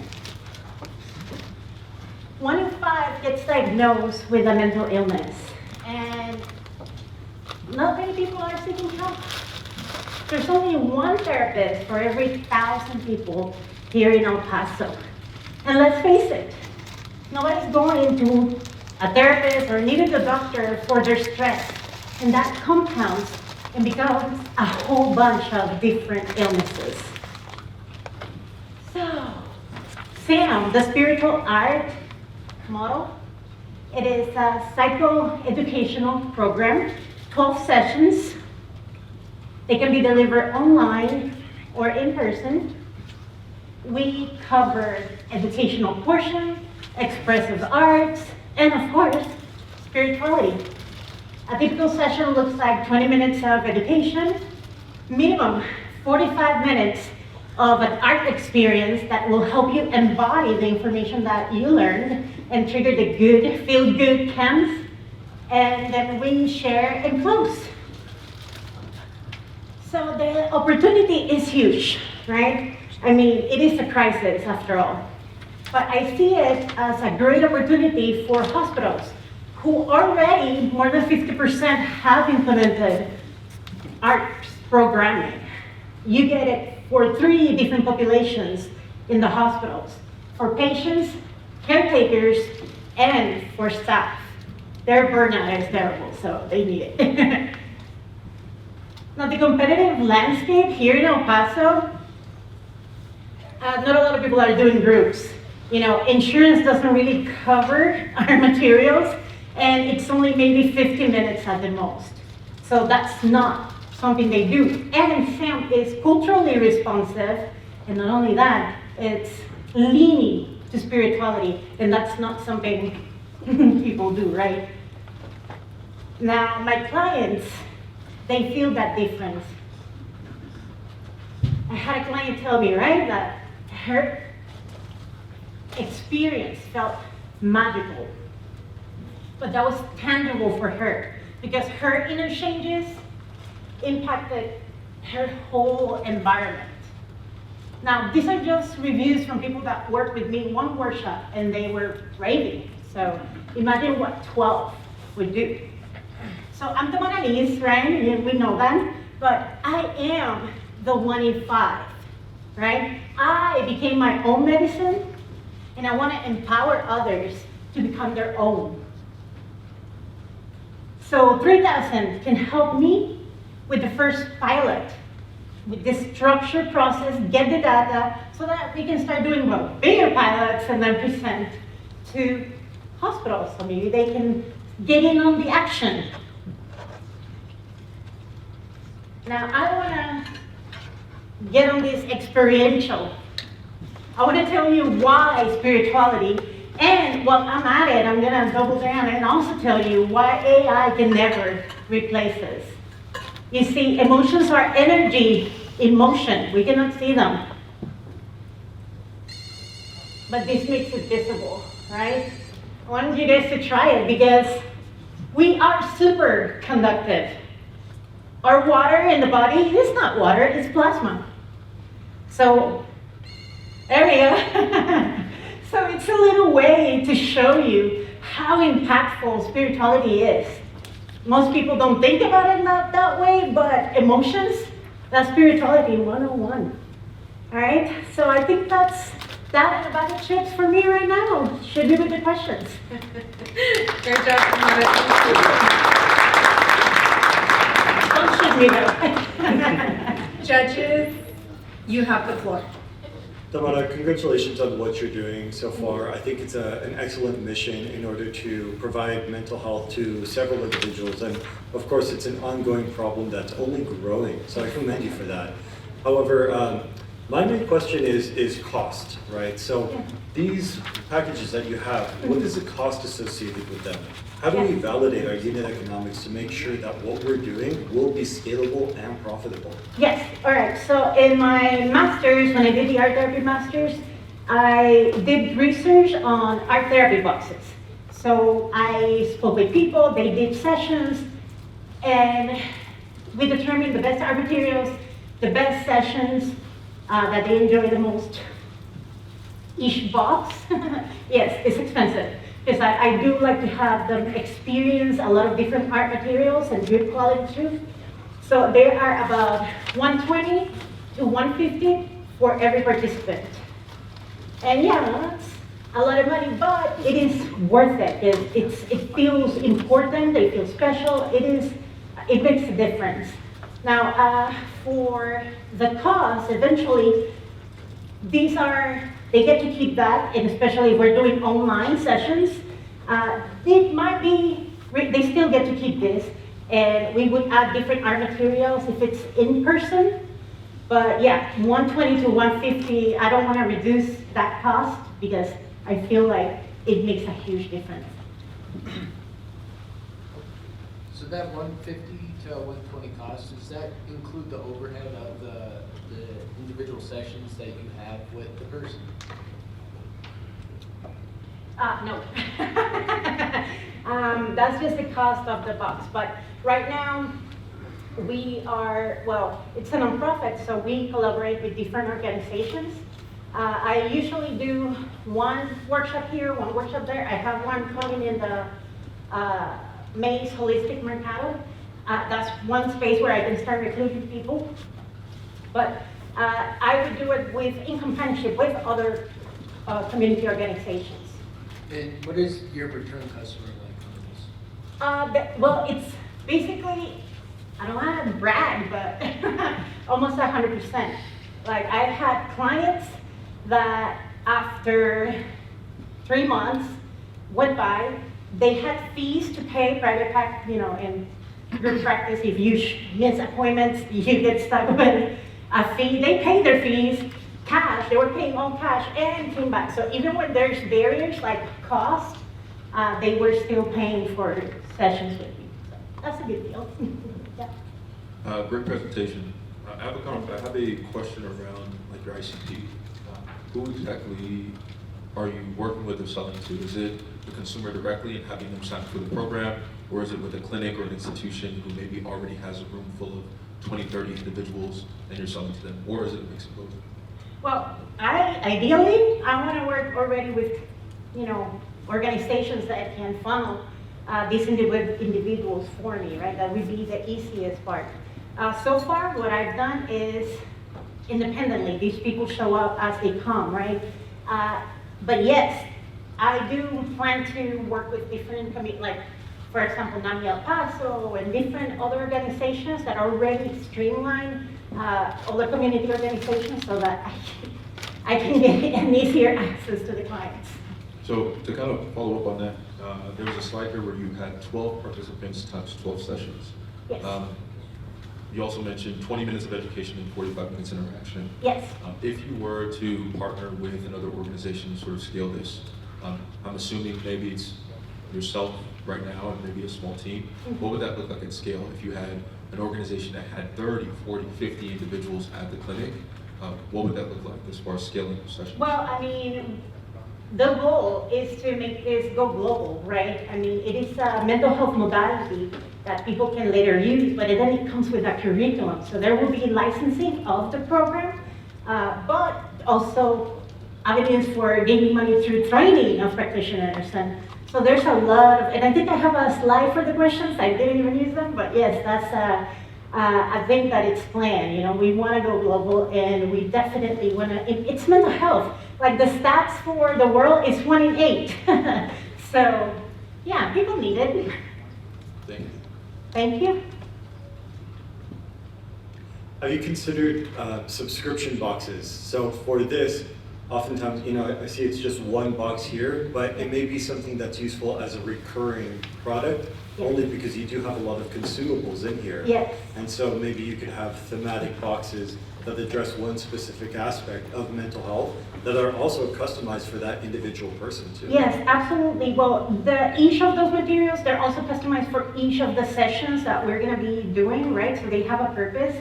And ideally, yes, they will be mailed when they are going through, you know, like before the session, because they would be ideally weekly sessions, but that can, you know, we have some leeway when it's how many times or how fast it's delivered. I would like it ideally starting every week, then every 2 weeks, so kind of like just therapy sessions, like weaning them off, because they're going to gain the tools to become their own healers. They don't need, unless something happens. The whole idea is that they're empowered to know what to do, the tools to use to get through whatever life throws at them. All right, time's up. And that is time. Thank you. Thank you, guys. I appreciate it. The judges have a few minutes to wrap up. Okay, we're ready for our next pitch. Help me welcome Joy, representing Shoppers AI, to the stage. Good afternoon, everyone. Your time starts now. Okay. Good afternoon, everyone. My name is Joy Shaha. I am founder of Shoppers.ai. Excuse me.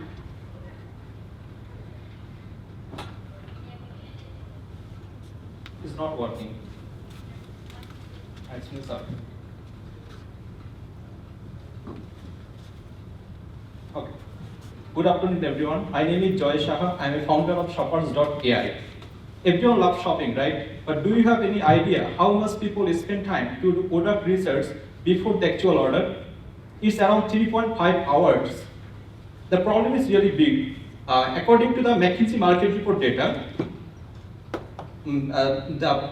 for every type, every online shopper faces 3 common problems. The first one is very time consuming to do research. Second is there's some missed discount opportunities, and some of them are low confident about the product quality. That's why we are building Shoppers.ai. It's a personal AI shopping instance that helps customers to do faster decisions, better savings, and more confident to buy new things. Currently the market is huge, but we are currently focused on 190 million of US customer online shoppers who are using already using the 11 model but free version. This number for the US is 190 million. For this is our serviceable opportunity around 75 billion US dollars. So I am providing the free service for the customers for our premium model.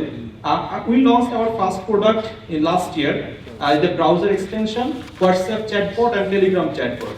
Currently it has 15,000 users and 4.8 rating. And there are thousands of people love to use for their everyday shopping. Around 4,000, more than 4,000 people everyday love to use it in the browser extension. So you can see one of our happiest users experience. He shared that for this deal, for this buying this, he saved $552 for the single deal.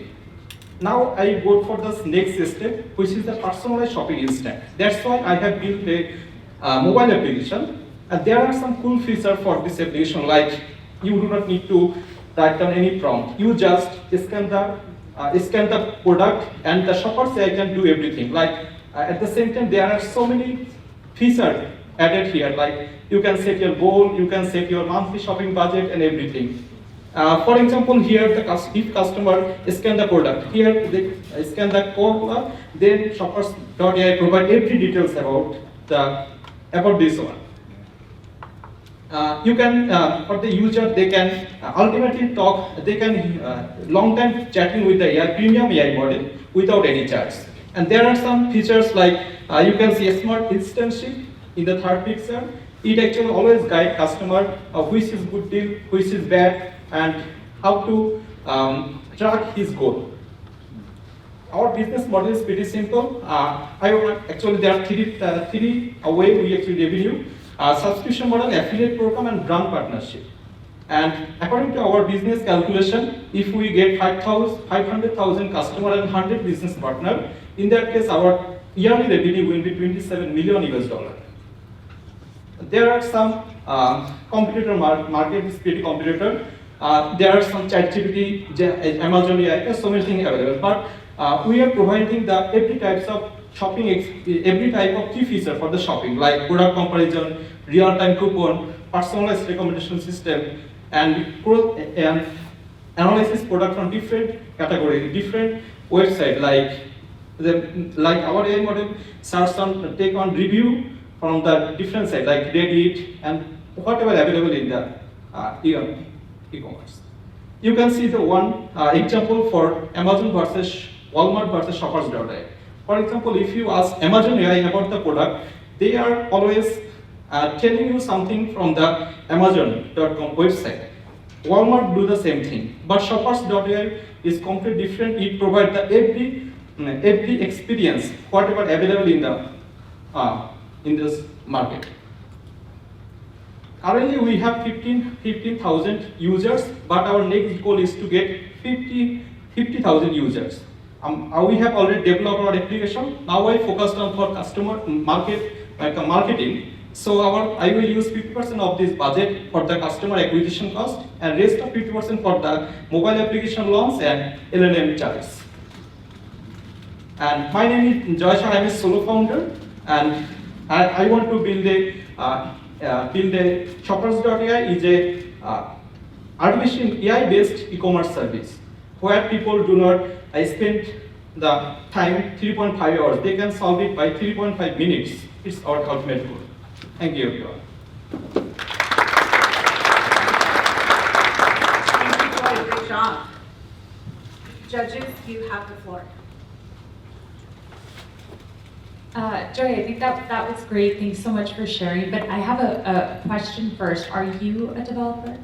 Yes. Do you develop this yourself? Yeah, I have 3 years experience in startup product management. Okay. And then on your competitor grid, I noticed that you had chat checked for the product comparison. But they don't do a really good job of giving you the website links of everywhere you could buy this. So does your app do that? Actually, we also try to launch a web application. So this is our first application I want to build right. Actually already developed, I actually launched right now. It's my grand focus. In Amazon, they are comparing products with their Amazon.com products. Walmart do the same thing, but shoppers.ai provide you everything, whatever available in there. Yeah, I'm gonna try not to use all our time. So just two things. What inspired you to create this? And then second, no, just go with the first one, that's fine. I'll pass my time. So actually, I create this for the person who use free AI model using. They are used to AI, but they are using free version, not paid version. The university is a 190 million user using ChatGPT, Gemini, Claude, and others AI model without any charge. I want to give the premium service without $20 or without a big. Thank you. Great presentation. I've got a bunch of questions I could ask, but I'll ask you this. You mentioned some of the competitors, right? You mentioned Honey, ChatGPT, Amazon, and AI, and the fact that they're doing some of this, but maybe not all. My question for the go-to-market strategy side of things is, if I'm a user and I download your app or I install your extension, etc., and I am already on some of these platforms, right? Am I connecting my existing accounts to what you have, or is this a completely new account? Again, just clarifying, if I already have an Amazon account and Amazon has a ton of data about me, I already have my wish list there. Am I doing something completely new and different on yours, or is it building off the back of what is already in my Amazon account or my ChatGPT conversations, etc.? Currently we are focusing on the new accounts. So it's actually trained according to your purchasing activities and everything. And most importantly, there are some it's good feature, like you can set your wish list or wish list in the save tab, and that time our shoppers AI automatically find out where it is possible to get a find good deal, good coupon. Our main objective is to save time, save money, and buy confident. Thank you. So just obviously we always go back to Honey because Honey did it first before AI implementation. Honey did it with coupons. Does your application also does coupons as well, or even does like a market analysis when it's at the highest peak versus the lowest peak of the product and where to get that? Actually, Honey provides some, you can see real-time coupons, and they have some analysis about competitive analysis, the product comparison. But our shoppers.ai provide all-in-one activities for the shopping industry, e-commerce industry, specifically for the e-commerce customer. And you said you have 15,000 customers right now? Yeah, 15 users. 15 yeah, users. 15,000 users, not customer. Okay. Like my revenue is zero. Now, have they had good experiences so far with Shoppers AI to when they save money and also knowing where to shop, where they need to shop? They actually use this for everyday shopping. Like, they want to buy a smartwatch, these are some shoppers.ai. Shoppers.ai recommend which platform currently give you the best deal. And they can grab it. Also, if any discount code available, shoppers.ai also provide it. Congratulations on your 15,000 users. By the end of this event, you'll have 15,001 users. I'll be downloading this right away. Now, my main question is actually towards who is your primary demographic here? Because if you're selling to purchasers, to consumers, I believe you're leaving a lot on the table. If you're charging them a fixed amount per month, let's say, well, they have variable costs. As they engage with your AI LLM, they're going to be running up your costs. However, you're gathering a wealth of information that is extremely useful to several different individuals. I'm talking about marketing and information that can let people know the key information of what incentivizes users to purchase product A over product B. That's just one.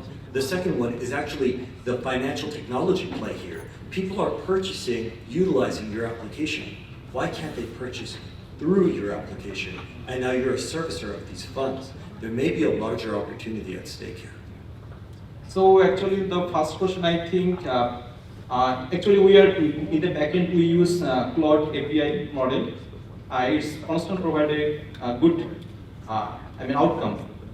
So people can easily get the result within a very short time. And secondly, I think our majority of the things are almost free, but we have some premium subscription for a couple of things. Like we have, you can see, we have some goal setting feature. I am thinking if the free user, they can set one goal, but the premium user, they will set a multiple goals. So you have 15,000 users right now.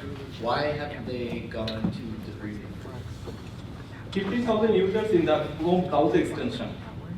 I know it's not a good way to get it. I'm just testing for the market. Okay. And on that, we have time. Thank you. Thank you.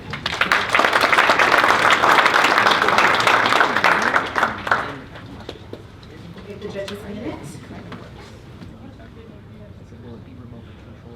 Okay, and I'm excited to announce our last competitor of the day.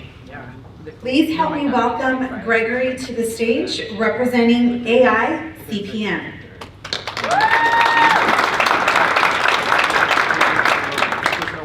Gregory, your time starts now. Good afternoon, everybody. My name is Gregory Tavita, and I'm a computer science student here at UTEP. And today I present to you Build One, defragmenting construction. Construction affects everyone. For example, this building took dozens of trades, thousands of decisions, and a schedule that had to be aligned perfectly just to have us all here today. Have you ever been caught in this situation where the line gets longer and longer and longer? And you just ask yourself, why is nobody working? Or perhaps, why is this project taking so long? According to PMI, construction projects have a 64% chance of failure, whether it's complete outright failure or whether the planning wasn't enough, etc., etc. I'll come back to that one right now. Construction is losing billions due to inefficiencies. 20 to 40% of project's value is lost due to inefficiency. In the U.S. construction industry alone, on average, it's $3 trillion in spending alone annually. And to put that into perspective, 20% of that is $600 billion due to inefficiency. Oops, 1 second, go back. Planning inefficiency, as you can see, it's all small percentages, but they compound, right? Upon my research, I have concluded that this is due to fragmentation. The estimating company, the scheduling company, the project management company, they are all separate systems. A $12 trillion industry, and it's fragmented. It does not communicate well. Build One is capturing uncertainty in construction and replacing it with predictive indicators. We're doing this by fixing the value chain. We're doing this by communicating basically everybody that is involved in construction, from the owners to the architects, engineers, subcontractors, all the way to the delivery and walkthrough. We're connecting everyone with an integrated system, and they're delivering a better outcome. Build One turns job site issues into real-time signals, indicators. We're allowing contractors and owners to react immediately instead of discovering delays or reacting. The global construction industry is a $12 trillion industry. El Paso alone accounts for $3.3 billion. And our serviceable market is $900 million, accounting for that 30% of inefficiencies.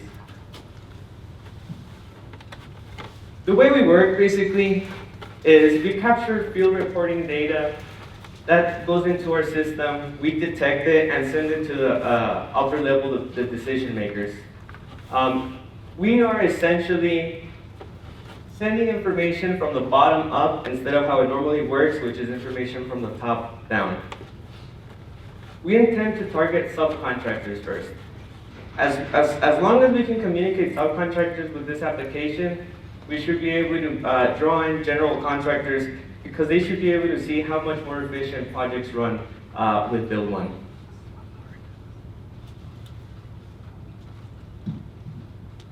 Our current competitors are Primavera, Procore, and they are fragmented. So for example, Oracle is very good at scheduling, but it doesn't do any estimating. Procore is very good at basically doing multiple different things, but it doesn't have one exact, besides scheduling, I guess. Build One integrates basically all of these together, and therefore defragmenting the construction industry. This is one example of what a general contractor would see. At the bottom left, you're gonna see a Gantt chart. You're gonna be able to see basically everything that all of your projects are what's happening with every project. You're gonna be able to see the map up there of where your different projects are, and as well as all our finance information. And that is time.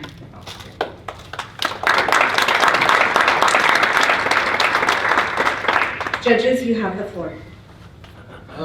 Yes. What has been your customer discovery, like understanding the end user for this? I was kind of lost on it. Yes, you're asking who would be the end user of this? Yes. So our end users would be basically everybody that's involved in the construction industry. We want to start with subcontractors. The reason why we want to start with subcontractors is because they are the ones that are physically doing the work. They are the ones managing the different people in their direct line of work. So they're the first ones to realize if somebody didn't show up to work, if somebody got injured, if there's no material, etc. Versus how it's done now, where we have a project manager supervising, many people, and it's not until he sees that there's a problem that we start to react to that issue.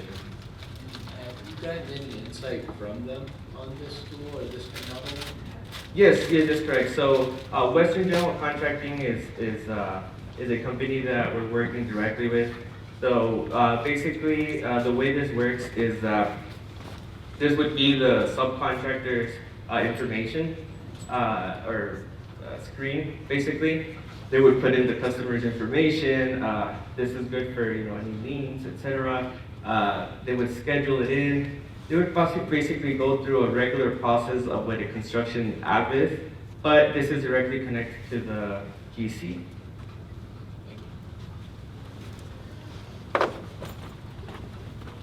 Judges, any other questions? I have a question regarding your profitability strategy. So you mentioned that we are charging each individual, right? Each subcontractor or each worker that's there. Maybe charging the subcontractor a whole sum. But if you take a step back to what you just mentioned, these subcontractors have the data. They have the information and the knowledge that needs to be passed on to the other party that will do the following segment, or the project manager. So our strategy here is to charge money to the people whose data we need to collect. I see that there's a little bit of a conflict there, and maybe we'd be better suited to charge money towards people who would pay for that information, who actually we're resolving to.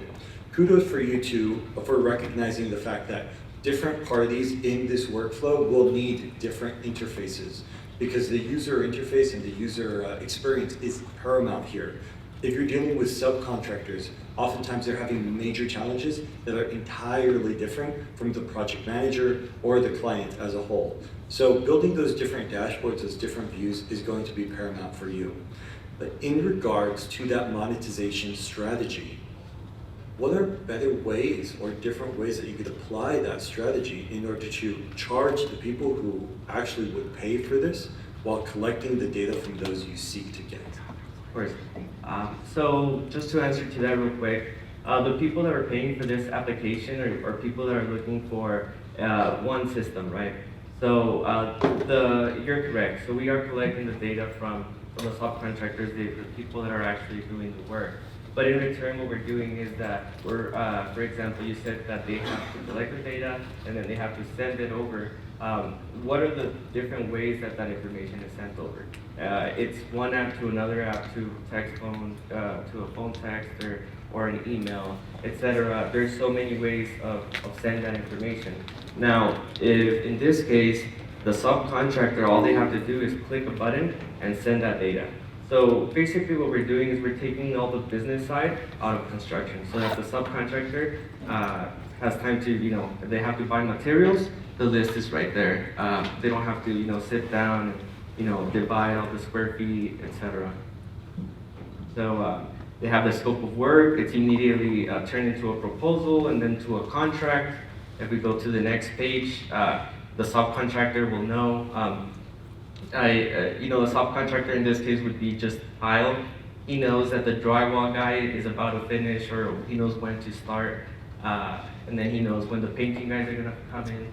and then of course materials to buy, tools to take. So it's those 5-10 percentages that they compound. 5-10% with materials, 5-10% with the tools, 5-10% with scheduling. Well, I have 2-3 projects ahead of me.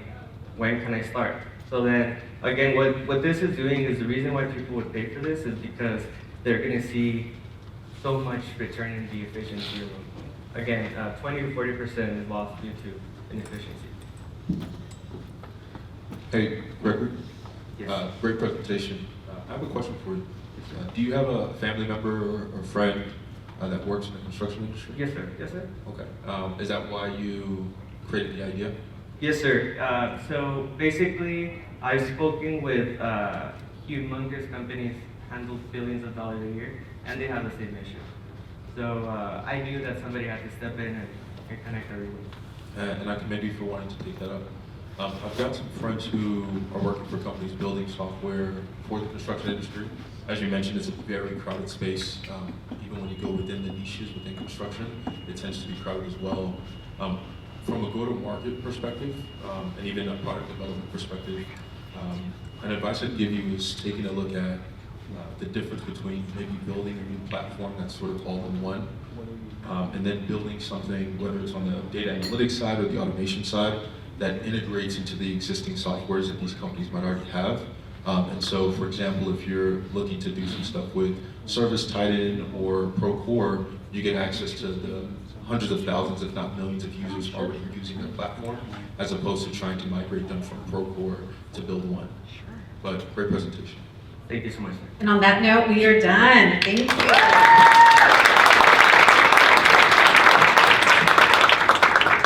So while our judges head to the deliberation room, for what I know will be some very difficult decisions that they have to make, I invite everyone to take our final break of the day.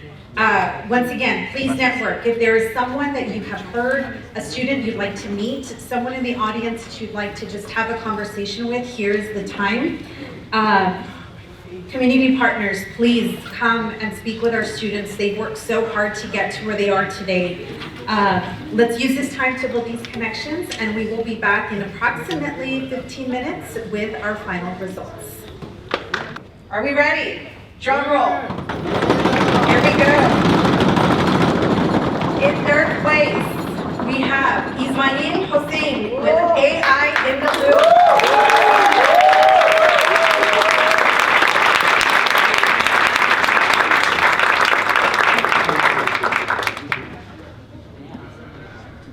Yes, of course.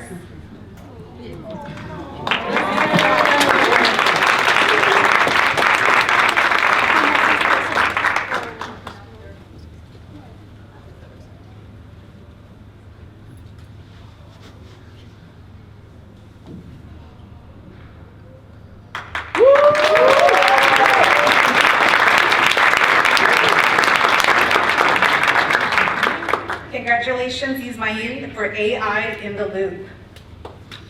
In second place, drumroll please, Manur Islam with Black Sense.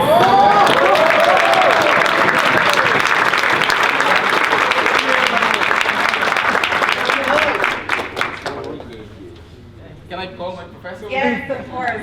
Yeah!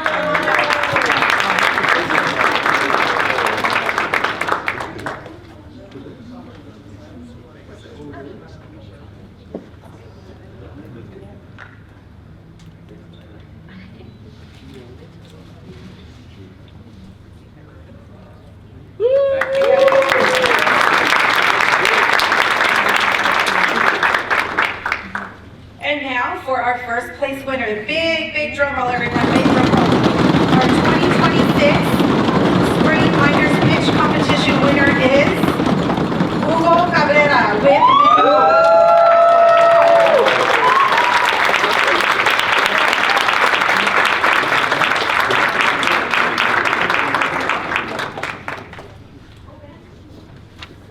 I think we have family making their way up to the stage as well. So yes, you're welcome.